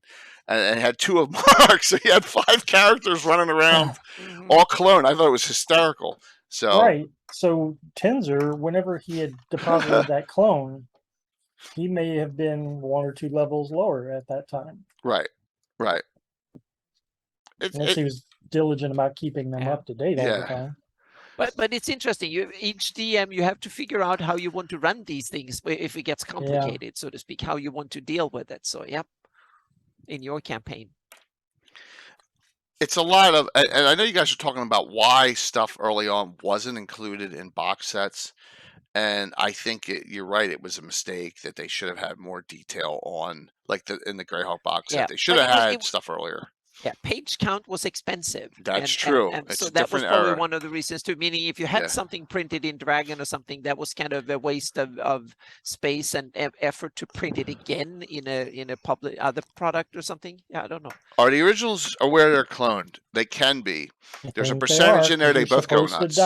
That's why okay. that's why the archmages have contingency clones for when they Yeah. die, not while Yeah. they're still alive. The simulacrums are fake. Simulacrums are just ice and When snow. simulacrums Are magical. Oh, okay. think Yeah. they're the actual person, right? Right, but they're not. Yeah, absolutely. Wow. It's a good point. I mean, Yeah. you know, just I need to look into my clone policies here Yeah. in my campaign. And Yeah, clone- definitely. the Yeah. clone goes back to the first edition player's handbook, so Oh, it's yeah, not like it was a second edition creation. It existed. No, exactly. It's cool, and Right, I yeah. want clone rules and clone spells and stuff in my campaign. I just have to figure out how I Mordenkainen- want to handle all these kind of thorny issues that are fun. Mordenkainen hasn't had to use a clone yet. Well, no one's That's dumb enough to true. go after him. Yeah, but how has he? Meaning he's only about half his real age. His apparent age is about Well, half of his real. So how has he used the potion of longevity, or how does that work? Wish Or is spells, limited wish Yeah. spells, longevity That's potions, true. Yeah. Yeah, you can. Yeah, elixirs of Yeah. youth. yeah. Yeah. So things like that. Yep. Yep, absolutely. But those don't prolong his real life. So when he gets to 100 something, he will fall off the cliff or the wagon anyway. So Well, that's another discussion of between actual existence. Like, do you die when you hit your actual age, or your years on alive? That's another. yeah, exactly. That's one of discussion the other point, things too. to decide. Is your lifespan fixed that way, or Right. or can potion of prolong it, so to In speak? fact, Yeah. that's a whole Robert Oh, yeah. Heinlein Mhm. science fiction, one of his stories about that. Uh-huh. Yeah. Yep, it was pretty neat. I remember that specifically. It's up for date. Who's strongest archmagic Greyhawk? Mordenkainen of I. You forgot to remember, Rary is really high. Rary's higher than Mordenkainen. Okay. Yeah. I thought Mordenkainen was kind of the top one. No. And I don't have. I'm almost positive that Rary's a level higher. I think by third edition, Mordenkainen it goes back to passes him. Mordenkainen. Okay. Because Rary's most Mordenkainen powerful. he's Okay, in the yeah. epic level handbook. Yep. Mm-hmm. Okay. Rary's 24th. Okay. Yeah. Yep. But we also have those third edition when you were 22nd or 24th level, and then 8th level archmage on top of it, and something else. So yeah. Yeah, and then yes, or you have 12 different classes, first level of each, like Casey. Sorry, Yeah. I know Casey's not on to defend himself. So, No, but I think it's cool. I like it. I'm going to go classless, so I problem solved, so to speak. So yeah, in my campaign. Yeah. all right, so you get Tensor back if you're successful in this, and this adventure's on my wall of fame, and so now Tensor's back, but he's like, the clone of his, which is the original of his. True. I just don't care. I'm going to do my own thing at this point, which I kind of like, because now he's more fighting against the evil, and I've used him a lot in my campaign at this point, a lot of different adventures, a lot of different goings-ons. Rary is definitely the strongest during the Rary the Trader era. We've never But dealt with Jalarzi stays in? Jalarzi stays in. Why wouldn't Jalarzi go join Tensor? I don't know. I'm just saying. Mike, it could be that Jalarzi feels like she can do better being in Greyhawk. Yeah, she might also be a Tensor's representative in the city Right, too, there you go. and to keep an eye on, Yeah. on We did things lose that way. Luke. Yep. Yeah. That was my sense when I read about them, is that she's kind of Tensor's, meaning she's apprentice, but now she's apprentice, mean that she handles social relations, political intrigues, and stuff like that too. So not only the writing spells and stuff, you need to learn how to be an arch wizard and an important person, and kind of live up to that too. So unfortunately, after Return of the Eight and all the other stuff that's going on, I did not participate in Living Greyhawk. And I've heard some awful things. I know Rary destroys Karastein's castle, I believe, which really upsets me, but it doesn't happen on mine. But I don't know what happens with Mordenkainen and Tensor during this time frame. I just don't know.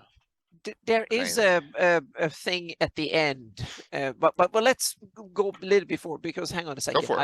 I wrote that down, so I have the history. There is a Living Greyhawk era here, so I wrote it down. Hang on a second here.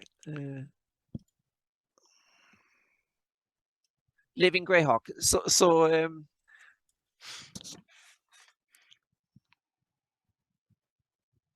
Yeah, he runs around and do secret stuff that no one knows about until it's done, so to speak. So he seems to be nothing. Yeah. He's Okay. There's a Living Greyhawk article. Okay. that was on Wizards of the Coast website, written by Crichton and Luby. Oh, okay. And Creighton it's about Broadhurst. Crichton Broadhurst and Paul Luby. And it's a mysterious place article. It's about Tenzer's Castle. Okay. Fortress of Unknown Depths. And in it, it talks about how, Tenzer's, he's back and he's got, he's getting back to business, and his main goals are to defeat Rary and Ayus. Lofty goals. And it says that towards that goal, he's making alliances. So he's bringing back from Aliabe, he's bringing back Franz, Lord of Torquay. Oh, really? Rowena Silverbrow from the Vesvi, a couple 20th level characters. He's also out of focus. And Karestein, who's closest proximity to Rary. So he's like building up to something. And now, if, like Amy says, they never actually had any core adventures that involved Tenzer, then that's them dropping the ball, because those two guys set it up on the tee. So there's an LG article called The Citadel where you can play the Citadel of 8 characters, meant to introduce non-Greyhawk players to Living Greyhawk. Well, that's a interesting. huge... Wow, okay. Yeah. That's Yeah. kind of a... Yeah. I was going to say that's on Mordenkainen's Fantastic Adventure Yeah, type adventure. exactly, which you got up Yeah. here. Yeah.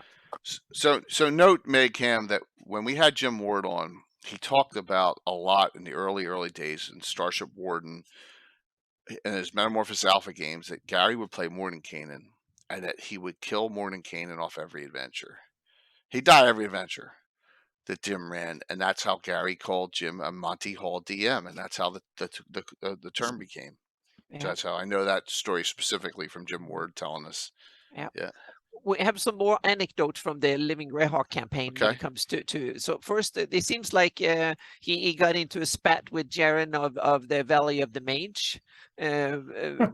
So one who wants to keep secrets from Mordenkainen. So that was a bit, and that Tenser accuses Mordenkainen of have actually given information to Ayus where he hides his clones and stuff. So he Oh, wow. he kind of a traitor. And also Restoration of the Empire, that Rary reveals that his betrayal of Mordenkainen was due to disagreement with his philosophy of balance. Rary and me might agree on things occasionally, apparently.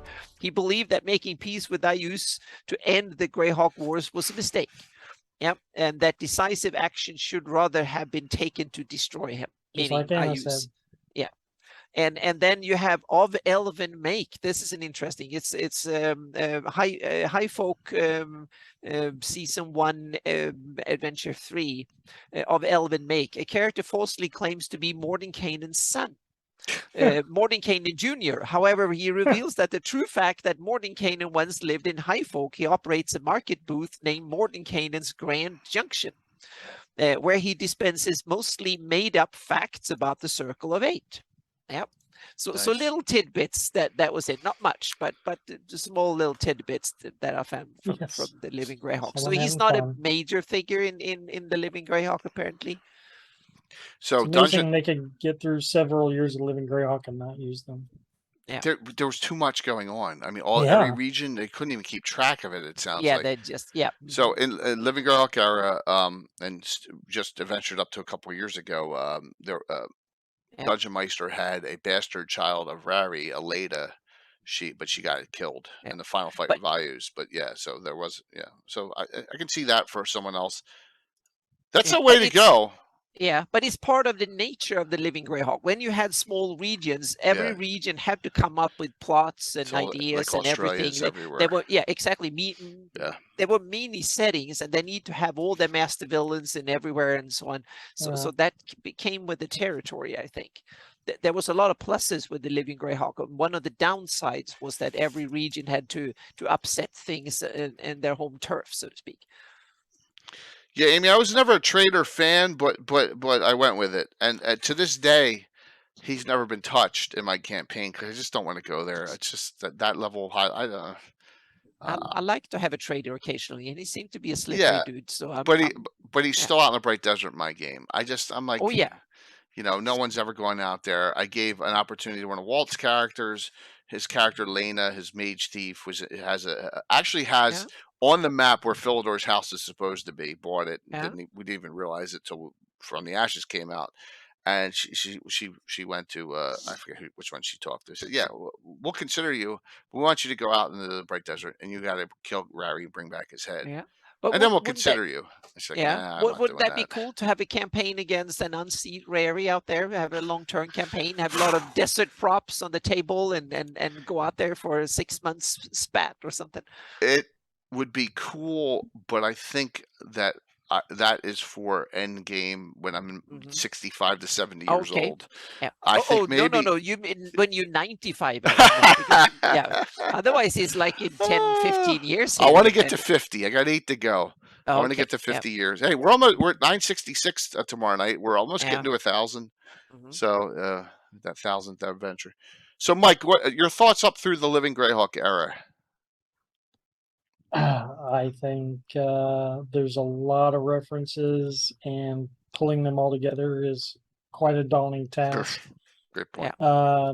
I think it's easier maybe to track what Tenzer's up to, because Mordenkainen's definitely more apt to planar travel. I think a lot of what's going on through second edition is recapped by Mordenkainen and the Wizards 3 articles in Dragon Magazine.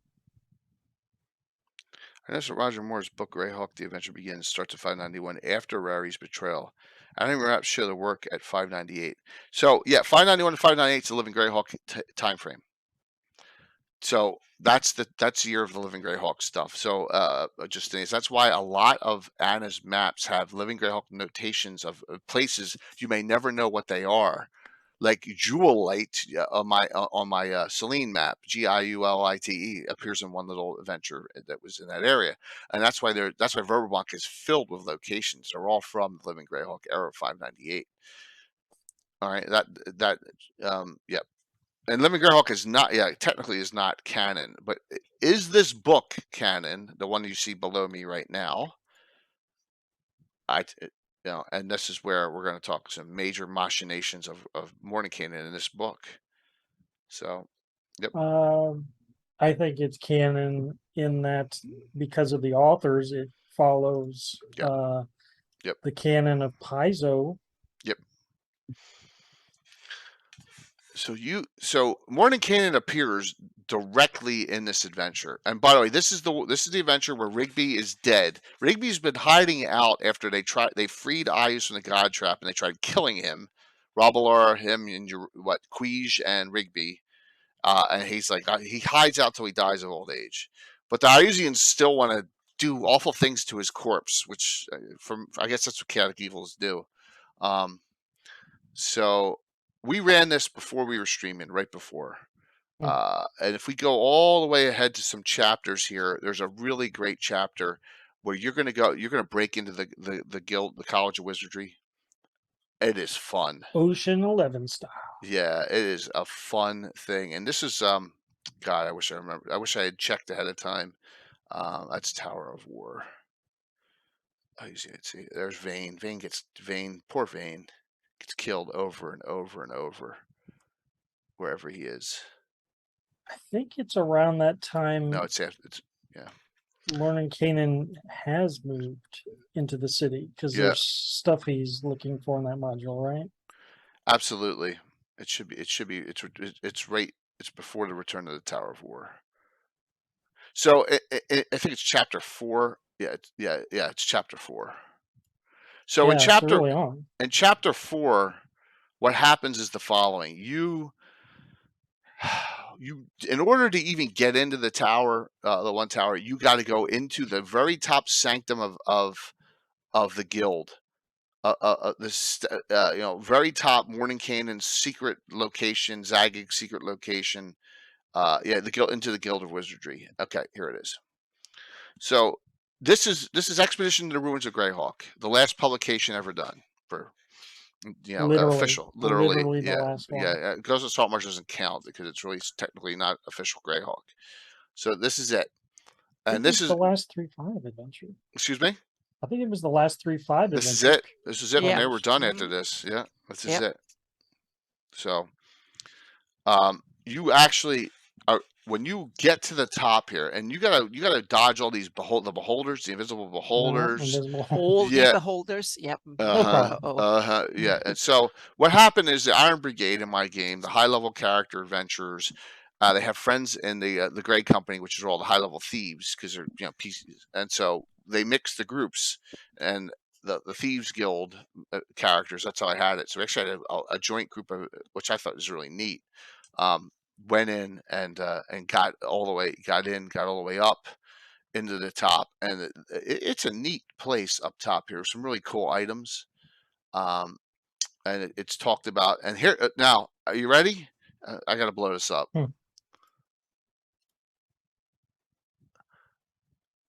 An unplanned meeting. Oh. Welcome to Zagig's study. I'm Mordenkainen. What are you doing on the sacred ground? Mordenkainen, 27th now. Mm-hmm. All right. I'm saying. Yep. So he's made it up to 27th. Yep. And so they need Zagig's tea to enter the Tower of Magic. However, he wants to hear what they have to say to take measures for himself. And now he talks about this story here, which is really cool. The whole story, Rigby, Lord Robert, and I, Mordenkainen, released Ayus from a magical prison in dozens below Castle Greyhawk. Oh, he admits to it. Yeah, that's quite a revelation. Yeah.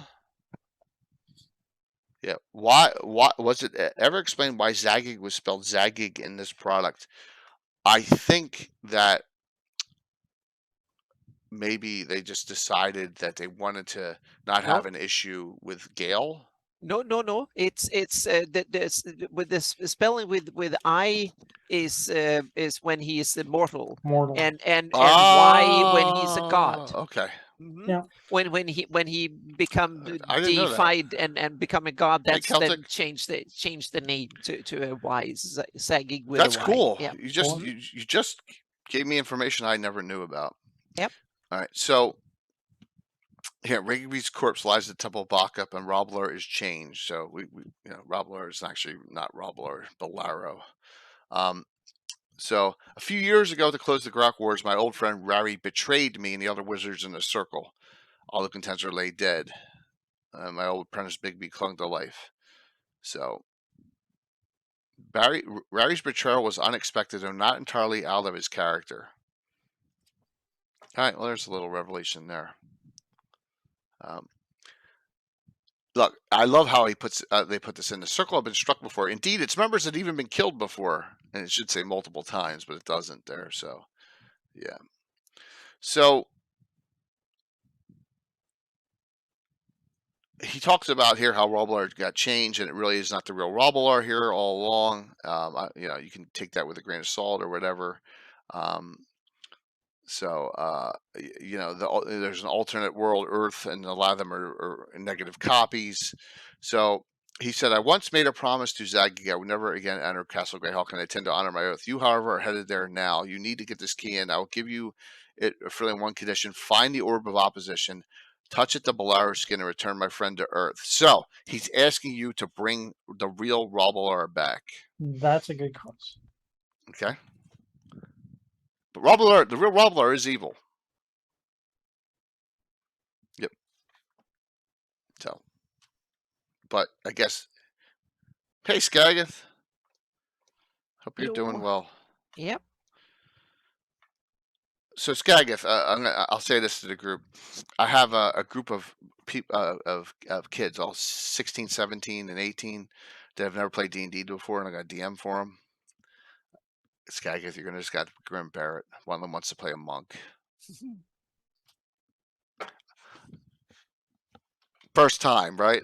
So maybe I'll kill him. So there you go. What do you say? So this is an actual encounter with Mordenkainen in expeditions here. Kind of momentous to get to this point. Yeah, he's 17. Yep. He's never played before. He's like, I'd love to. Is there anything where like I can do open fisted and kick attacks and stuff? I said, that sounds like a monk.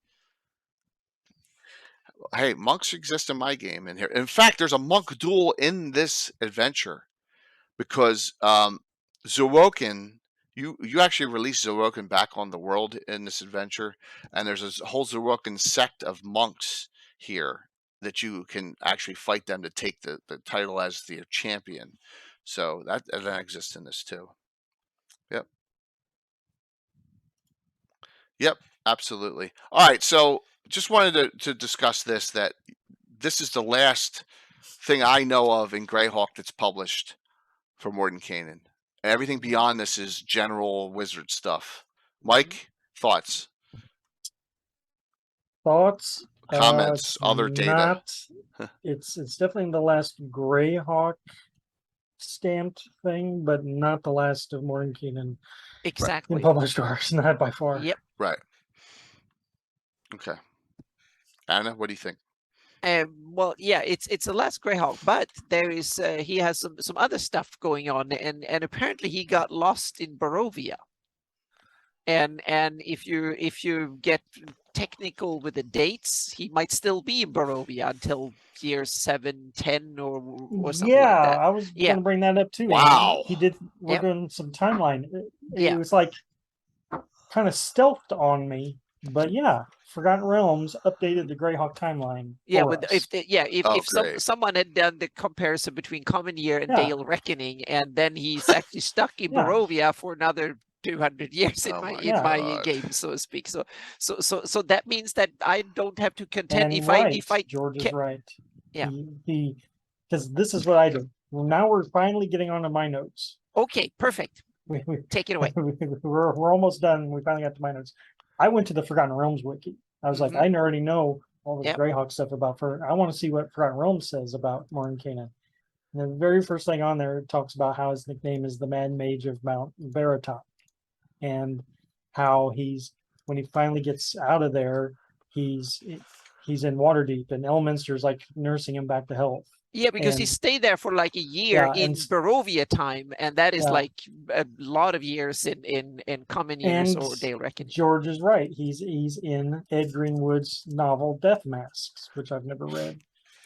So Wow. there's a whole Mordenkainen thing, and if you keep with the timelines, and Yeah. the fact that Elminster and Mordenkainen are in the Wizards 3 articles, which kept up in the timeline, Yep. Yep. this is like a 120-year jump.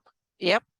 So we have a gap here now that we could like fill in for Mordenkainen Yep. between Expedition to the Ruins of Greyhawk and Ravenloft. 120 years to play with.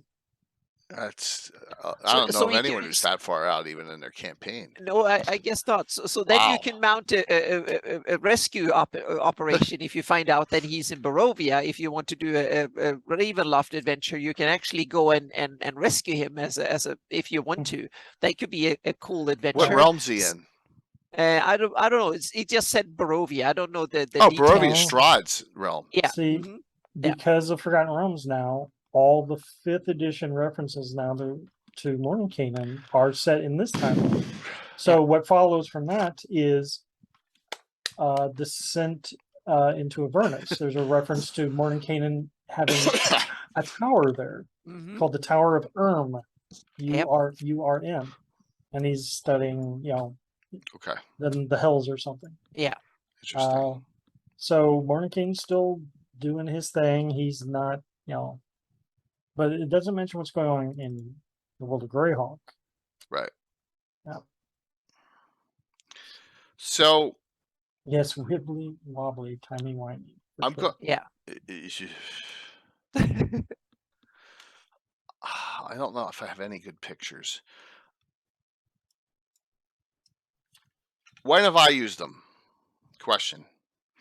Tensor has kind of always been like interacting with some of the characters groups in Greyhawk during the current thing, and in addition, he's going to make an appearance in my Doom Grinder remake. I think it's because it's really Nice. important.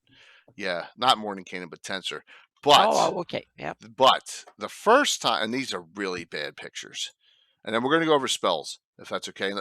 Oh yeah, please. We have two. All right. Mhm. These are really bad pictures. The first time Anna ever played in my campaign was the first Mega Stream fundraiser we ever did. So what happened was they were in, and I think it was the Green Dragon Inn. Yeah. The group met, and Mario was there with. Remember, because Tim's dad John played Tom.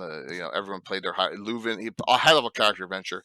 It was Tensor and Mordenkainen together, and they had to go after someone who was gonna had gotten a hold of an orb of dragonkind and was going to unleash these two ancient dragons that were buried in stasis in the Cairn Hills. So they had to go after this guy, Miracle the Chaotic. That was the storyline of the first fundraiser, and that's probably the last time I used. That's probably the only time I ever used them together. Yeah. So what year in your Greyhawk campaign was that? 620. Okay. Yeah. So if you run, so that mean that Mordenkainen is still around active. He's not stuck in Barovia. No, because I didn't even know about that stuff, nor would I care about that stuff. I didn't know until yesterday. So that's yes, when exactly. I found out. So yeah. Yeah, that's not happening there, Gitano. I'm not making that change. But that's funny that they did that. But yeah, that's what happened with me last time. Mike, so you ever? I have. Oh, okay, Anna. I was going to say, now I have a choice to make. Do I want my Mordenkainen in my campaign stuck in Barovia somewhere for 100 something years, or do I want him still around? I haven't made up my mind on that one, so we'll see. Mike, any thoughts on interactions with Tensor or Mordenkainen that you have done or that you have? Oh, I'm sure I've used them in my campaigns in the past. I think they were mostly a competitive thing. I know some of my players who played Wizards I always kept a chart of the top Wizards. So Rary and Mordenkainen, and they were always trying to get on that list and move up the rankings, and I think that's why some of my campaigns ended up in the 30th level range. But yeah, I'm telling you, crazy days. Okay. A combo over now or a comb over there, Zarathon? I'm not sure which one you mean. Yeah. So, yeah. All right. Spells. Majority of them you can find in Player's Handbook, under Arcana, or this book. So that's what GR2 is. This book. There's spells, PO's Player's Option, 2nd edition. Arcana is there. PH is Player's Handbook. The P spell, that packet spell, that was from a Dragon magazine, and I believe Ed wrote that one. Mordenkainen's Involuntary Wizardry. So these are spells that I have in my campaign. Now we have Greyhawk mages, but some of these are tough to find and all. And this is the level. So here's your spell list that are specifically named Mordenkainen's Protection from Avians, right? Mordenkainen's Private Sanctum. There's a lot. There's a lot more than you probably think. And there's also a lot in those articles that Mike has found all over the place in them that I have not incorporated yet. Right, Mike, you have all those that may have some name spells of some other ones that I just haven't done that you put in your posts over the years. Probably. Yeah, and I still have them. What's GR2? What's that? That's this book. I differentiate that's this one. I don't know why I called it that. Yeah, I guess because the box set was out and I wanted to go that this is right. Thank you. Yeah, that's Greyhawk Adventures hardback book. And now remember, if you want 5th edition versions of anything in here, if you're playing 5th, Joe Block's done them all. Yep. Okay. Awesome. So you can get them. You can get them all in 5th. And if you have problems finding them, or someone can please link Joe Block's site. If you still have problems, I can find it here. I will assist you in getting those 5th edition spells. It's one whole publication. All right. So, some really good spells here. Everyone knows about Mordenkainen's Disjunction, correct? Mordenkainen's Disjunction is so disgusting of a spell. I used it a couple months ago on a party just because they were so powered. I can't believe Mordenkainen's in Waterdeep in 716. That just burnt. It doesn't matter. Yeah, Len said that Arcana is an official because of the dream spell. That's so funny. So, here's what Mordenkainen's Disjunction does. It's a dispel magic. But you got to do it on every single item you have magical. And if you roll the dispel magic %, it demagics it permanently. So, yes. Tim has always put them in little boxes with confetti, and then you open it up and the confetti blasts everywhere and the Mordenkainen's Disjunction goes off. I've had it happen to me like 3 times. So, that's an Nancy 9th level spell. Some of these are really cool. Mordenkaine's Magnificent Mansion, Arcticana. Mordenkaine's Sword's original from Player's Handbook. You can't dispel that spell, by the way. Once it's up, it's not dispellable. So you have to go through its entire length of that spell with that thing hacking you apart. So some neat spells here. Force Missiles is cool. I like that he has a concentration on force spells and extra dimensional. Yeah. Very cool. Yeah, he's got a lot of summonings, like Faithful Hound. Faithful Hound's a very powerful spell because you can't get that's a back protector. You're never going to get backstabbed from a thief or assassin or bounty hunter in my game with that spell up. The Hound's protecting you, so it's a nice one too. Some neat things, and just note that they're all available in those books. Yeah, it's up there. So Mordenkaine's Involuntary Wizardry actually causes a spell from an opponent to you force it out of their mind. They cast it unintentionally. It's funny. It's almost like you take a card from your hand and put it in your graveyard. Yeah, exactly. Except it goes off on them. I think it goes off. Yeah, it's a good spell. Yeah. So, and that can be. I guarantee you, it's probably in if you have the compendium of the Wizard's Compendium spell books. I think it's in there too. But it should be able to be found pretty easily in a Dragon magazine. Back then, I didn't reference what dragons. I just put packet because I had photocopies. There's no digital back then. Oh, I got to take my dragons. That's why they're so beat up and photocopy everything. Yeah, this case I get to target the force spell. I don't know.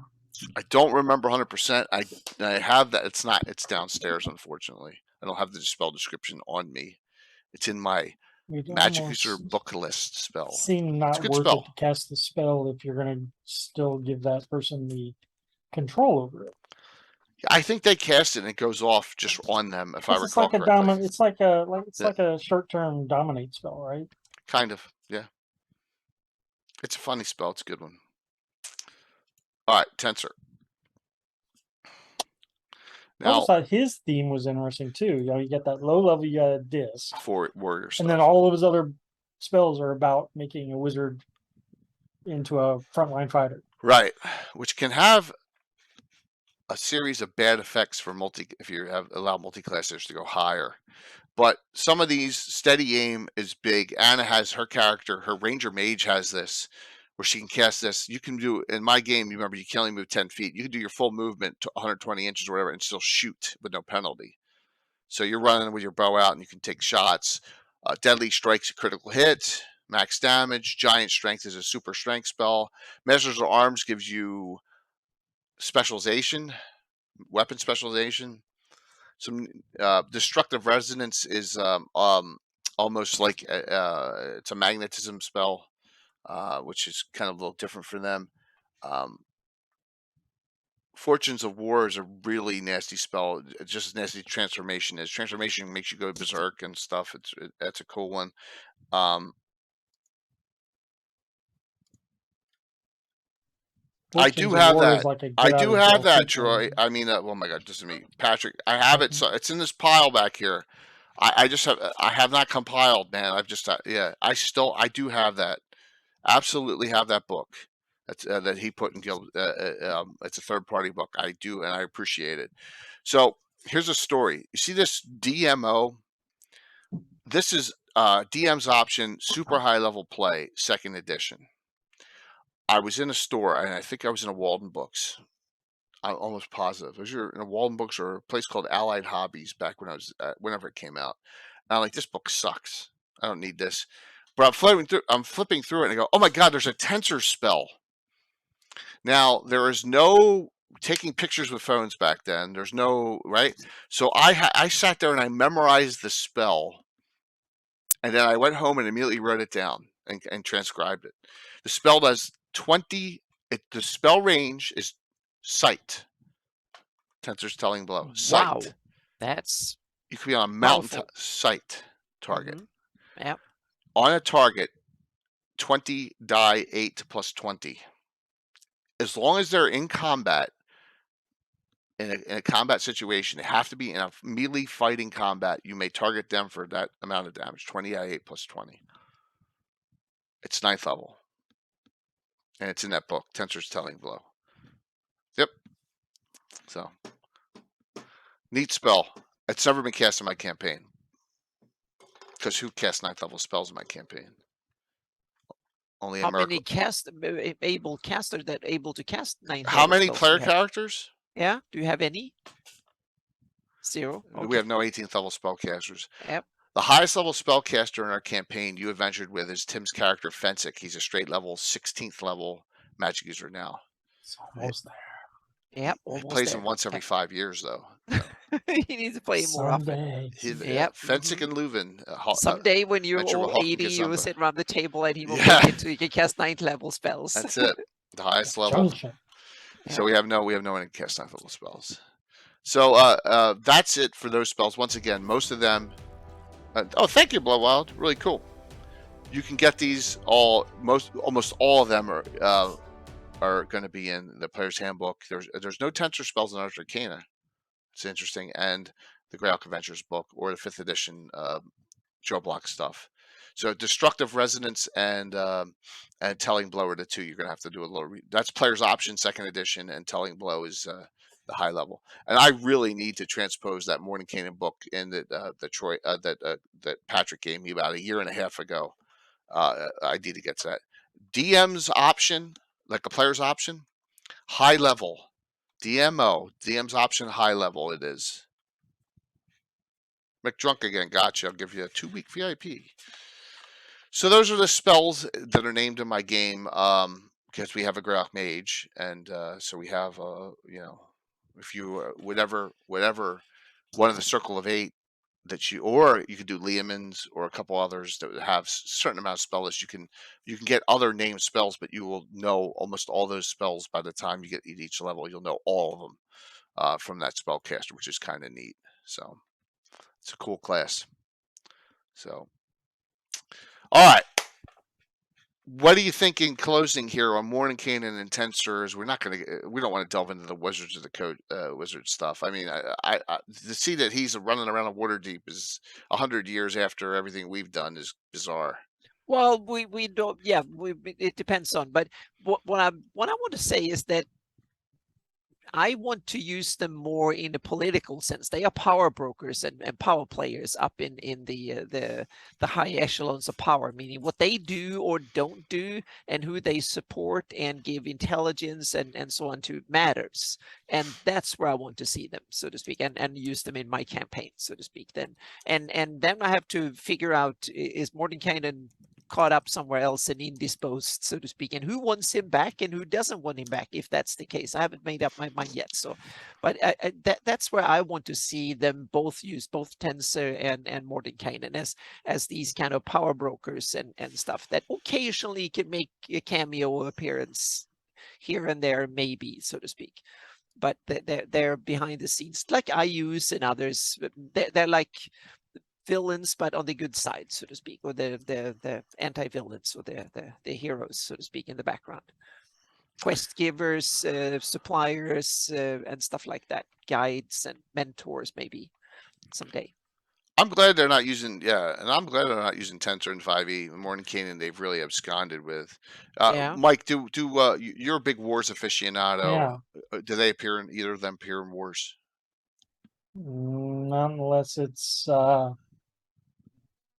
that's tricky. I think the board game might have some kind of token or a card where a circle wizard helps out, and then in the text that goes along with Greyhawk Wars box set, I don't think there might be any reference unless it's later on when they're trying to help Freya the Battleback I use. I'm not sure. So I'd probably say no, little to none. So Patrick just linked something, and it definitely is third party because it's $5.99. Tensor's Terrific Tome of Talents, Brian Davis. Oh. 2 to 3 new. This is all 5th edition. 32 37 new spells, including 2 of 9th, 17 new feats, new potions, and much more. So, okay, it's someone fleshing out stuff. There's nothing wrong with that, but is it Tensor? Hey. Okay. They're using his name. Yep, they're using It's his more name. like That's Gandalf cool. on the front page. I appreciate that, Patrick, for linking that. I may take a look Yeah. at it. You never know. So Anna, your thoughts here. I mean, I wish there's no there's some minor style childhood early stories on Tensor. There's nothing on Mordenkainen. It's true, but one of the cool things with Tensor is that he is a warlike figure. I mean, he likes to do some of his spells and stuff. He likes to go into melee and things. So there's some cool stuff there, but I want to use them as backdrop, so to speak, in my campaign, not as active, involved that much, but they're involved, but not where the characters in the party will see them. But they are up there. When the party becomes 15th level, that's when or somewhere close, that's when they will start interact with creatures like that. But sense. maybe they will see them some of them earlier on, so to speak, because they're out there somewhere, so doing stuff. That makes total sense. So, the thing with all these is, I would say to the party, to you out there, do what you want with them. And just have fun with it. You want to have you want to have a group go and kill Rary, fine, man. You want to have everything that you can find that happened in Living Greyhawk count as canon in your game. It's fine. Every game is different. And I'm gonna at the end of the shout outs, I'm gonna talk about that in an upcoming gab, and we'll discuss that. But use them as little or as much as you want. I like Tensor way more than Mordenkainen. Tensor's more in the weeds, and more approachable especially for good characters, and values allies. Where Mordenkainen's very aloof about it. So but that's all right. I love Jalarzi. One of my favorite written characters is Jalarzi. I love her too. So wait a minute, what's Amy saying here? I did a reimagining of Dragon, your journal. There's a lot of lore on the Citadel of Eight or Circle of Eight and Dragon magazine from Gygax himself. It's interesting. Exactly. And thank you, Katana, for bringing out Dragon 37 with that information. So, very cool. So any final thoughts from you, Mike or Anna? I think it's something that was worth discussing because they are definitely core center to Greyhawk lore and traditions and stuff, and they're part of top tier Greyhawk NPCs. So they should definitely be on the radar for every Greyhawk DM should have them in the back of their mind, so to speak, and that they're really tied into the core of the setting, both of them. Absolutely. They are great for the original. Think about it, going all the way back and having those characters. They're there and they are you're able to use them. You're able to use them. And I really suggest one last thing is I suggest wholeheartedly, if you want to data mine late information. Ups. I want to just throw it up on the screen. I don't want to go to our screen. If you want to data mine late information, get Expedition to Ruins of Greyhawk. Even if you get it in PDF, because it's going to have some late. It's going to have Rigby's death. It's going to have the Mordenkainen thing that's in discussion. It's going to have stuff on Vane. It's going to have stuff. It's going to tie a lot of loose ends for you. Yep. If you want loose ends tied, and plus it has so many side quests, which is really, really cool. A ton of sidebar quests in here, not just going in there, and you could literally do this for 2 years, kind of almost like the Temple or any of the other great adventures. You could run an entire campaign just on forays in and out, start them at low level, and work their way up in this. It's really I recommend it, and I'm not just kissing Eric Mona's ass here and James Jacobs and. But it's Jason good. Bowman, but it's really well done. It really is. Yeah, except for the long 300-something mile tunnel. I don't like that bit. Everything else that I read. Yeah. That was a bit of a shortcut. Yeah, A script error that they filled in, backfilled, so to speak. But it has just like the Gnome Bridge and Grossekrattle. It has, you pull one little thing out there and it's all gone, which is really cool, I think, and plus some neat things. So, all right, why don't we talk about some shout outs? Let's see what's going on in the world here with us tonight, and we'll do the giveaway shortly. So hang in there, and then see who we're going to raid into tonight. We'll figure that out. Please note Greyhawk Creatives. That's our group for all our stream team, which is really cool. Mike, what's going on, man? How'd your game go last week? I don't even remember what we did. Anyhow, yes. First thing I was going to mention was as to the background of Tensor and maybe a little bit about Mordenkainen, mostly Tensor. I did an entire webcomic. Nice. With Scott Casper, the Castle Greyhawk. It's fantastic. He printed that off. It's a limited run. But believe me, Scott was a big fan of the old Gygax era stuff, and so his stories was supposed to be done in the vein of the original campaign. And so Tensor running around in the ruins was kind of fun to actually draw that stuff out. And then later on, Robalar and some of the other names that we've thrown out tonight, I've used to draw those for several years, those characters. I've drawn them, so I have like visual pictures in my head. So that was fun. If anyone's interested in going back and reading the webcomic, though, here is a link to it. Nice. And you can start from the beginning. Otherwise, shout outs, huh? The fun thing about this topic is there was so much information, and S.M. Baker touched on it just a little while ago. Oh, cool. There was he brought up Tensor in Age of Worms in the Paizo product.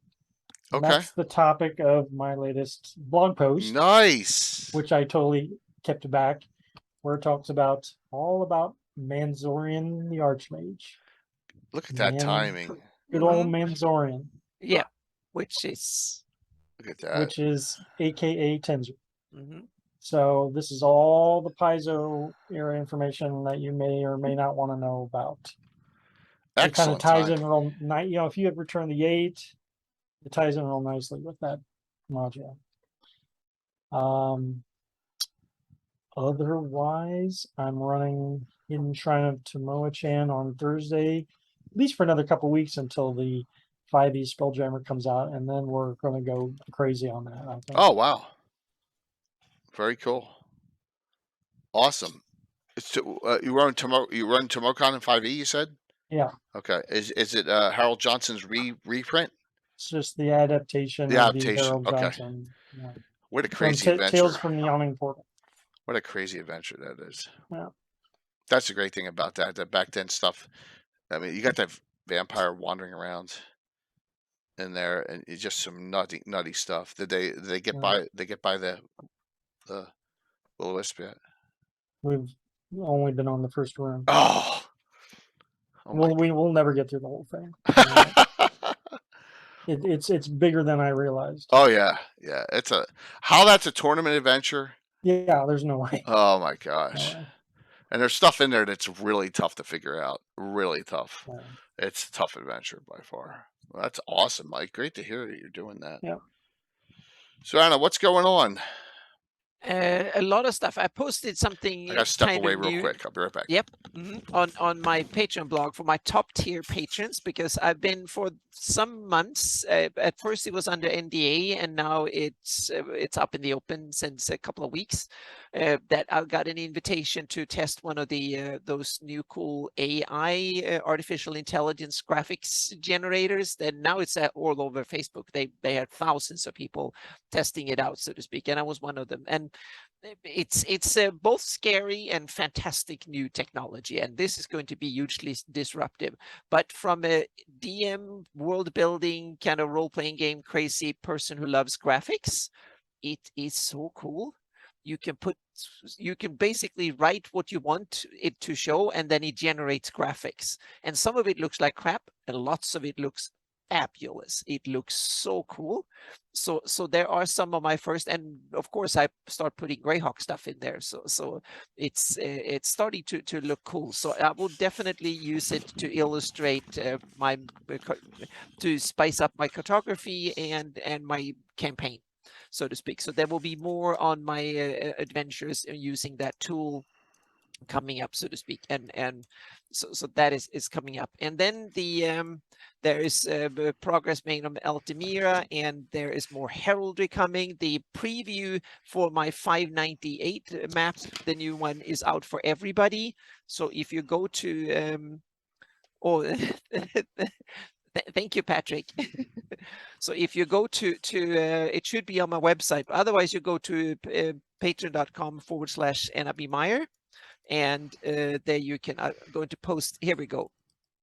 I'm going to post all my links in chat, and you can go to my Patreon blog. It's open for everybody now, and you can download and please check it out. I already fixed 3 things that people have found, and of the latest version. So that one will be wrapped up in the coming week. I hope that will wrapped up, PDFs done, easy zoom, and the whole shebang. So that coming out finalized 598 2022. That's the big thing, so to speak.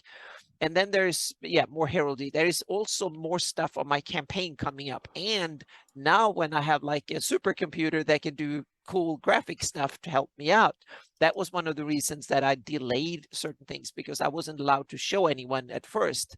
But now everyone who's using it, and you can sign up. I think there is even a free sign up now, and you can pay some money and then you can use it commercially or kind of use it too. So it's just a super cool tool, but it's also disruptive. So there are backsides to it too, but that's for another discussion, so to speak. And there will be more posts. So so there's a whole bunch of stuff coming. But and I was supposed to have been on the Blue Box today, but he had to cancel, unfortunately, so that didn't happen. On Friday there will be a mapping live stream. So on Friday, as usual, so we will sit and work. I'm not really sure what I will work on, but hopefully Alyssa will join, and maybe Kfir too. So we'll see. Yeah. Curtis, Harold Johnson has a handler, and we can't get near him, so it's kind of we've had a lot. Yeah, he's the one we have not had on. We need to get him on the show. Yep. Plus, Gaetano, that's what I'm having right now. So I have an artificial AI helping me doing stuff. So not with the maps, but with all the other stuff, so to speak. Yeah. Heraldry and God knows what. So pretty cool. Yeah, textures and stuff. All right, what is going on here? Tomorrow night. So we're back in the Shieldlands, Anna's realm. Ooh. Back in our lovely, lovely Shieldlands area, which has always been a blast for adventure number 966. Why is it called the Keep Group? Because when we did Return to the Keep on the Borderlands, I placed it in the Shieldlands and it just stuck with that's the Keep Group. So most of them are going to be in there. The funny thing is that we got 3 characters with like legendary level weapons, and as everyone remember the Treasures of Greyhawk adventure, Tom's character Pelnor the Golden got the sort of Asananther that's in there. You know, the one that has the paladin's essence she puts into it. That's this group and the monster beneath. So with what happens in these kind of adventures is let me throw this map up real quick if I can find it. Hopefully that's the right one. All right, so here's the central Shieldlands, and you got Radiant Fork. Durgam's Folly this is where they're based out of. That's Mike Merle's adventure that I placed in there, and all this area is all central and south. In this adventure, to the southwest along the road, there's all these abandoned and just, it's almost like ghost towns everywhere because everyone's dead or been from all the wars. People are starting to repatriate into these. Okay, hey, it's free land, right? Sometimes that's not the smartest thing to do. So it's a 2-week session. So we'll start up here and work our way to Radiant Fork and go from there. So we'll see some people who we've adventured with in the past. I want to throw out, if you haven't seen this, I got all this brand new. I've showed this real quick.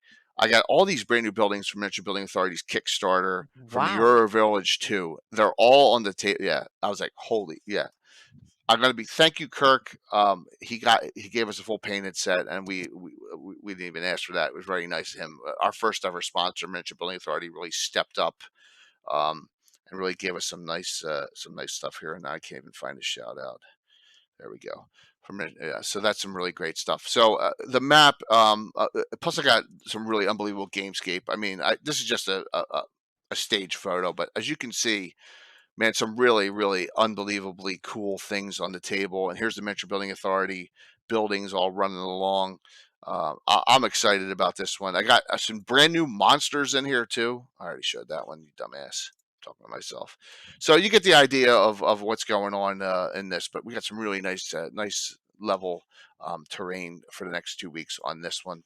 And that will be tomorrow. Can you get Zarathon help with an approach? So I did, and that's why we didn't get him last time, because Josh messed it up. Sorry, Curtis. Had to bust his stone. So, oh yeah. So that's still moving on forward. Anna just mentioned it, Rex Fellis, that it's moving forward.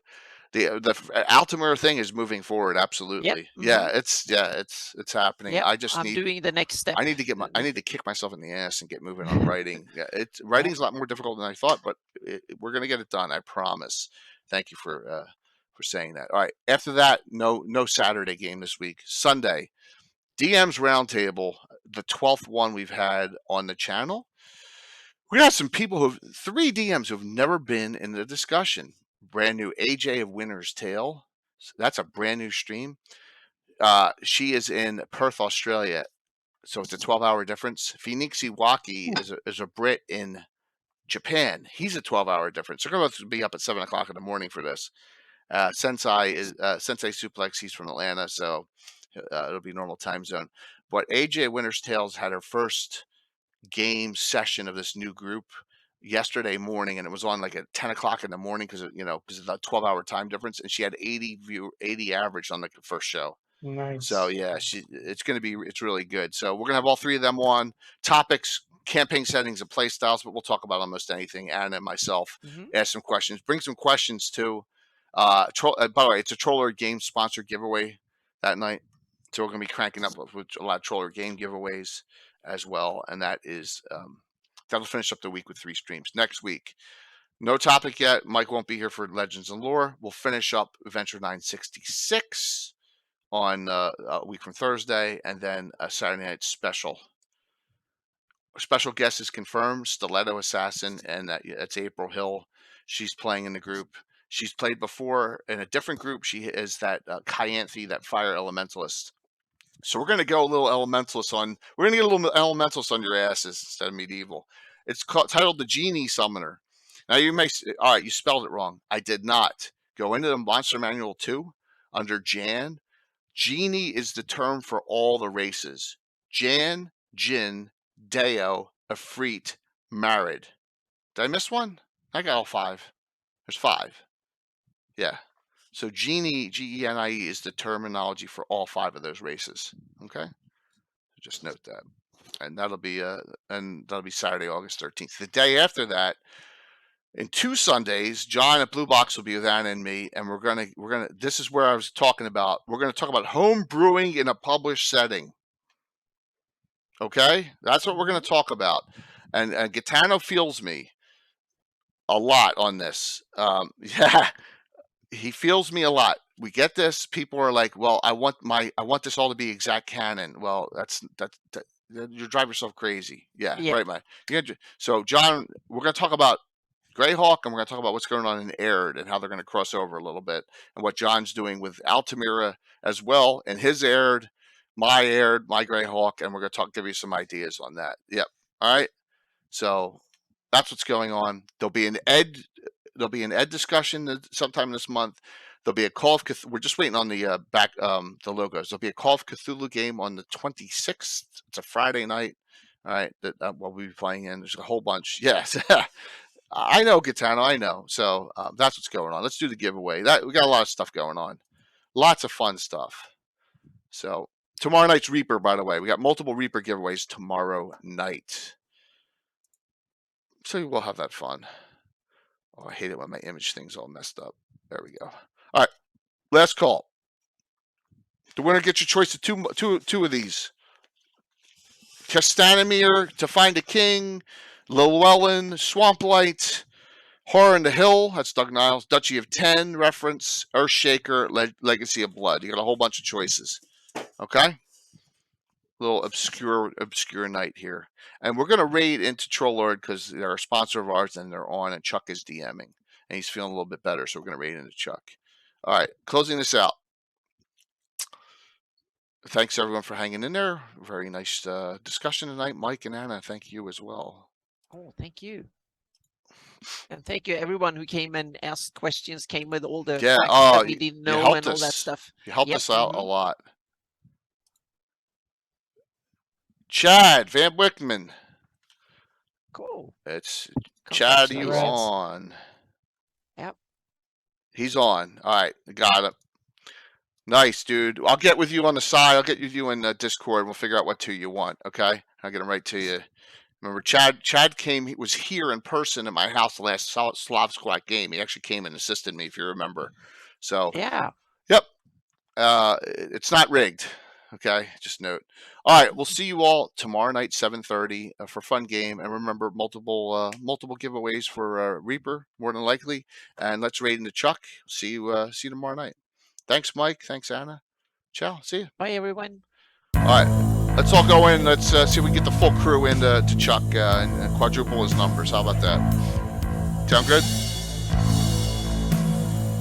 By the way, Troller Games is working on organized play for Virtual GrowdCon 3, okay? We're working on it. They're working on it. So.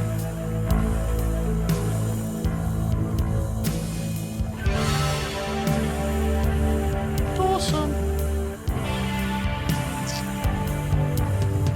Nice. 5, 4, 3, 2, 1. See you tomorrow night. Thanks, everyone. Look, Mike, only 4 minutes after. Yeah.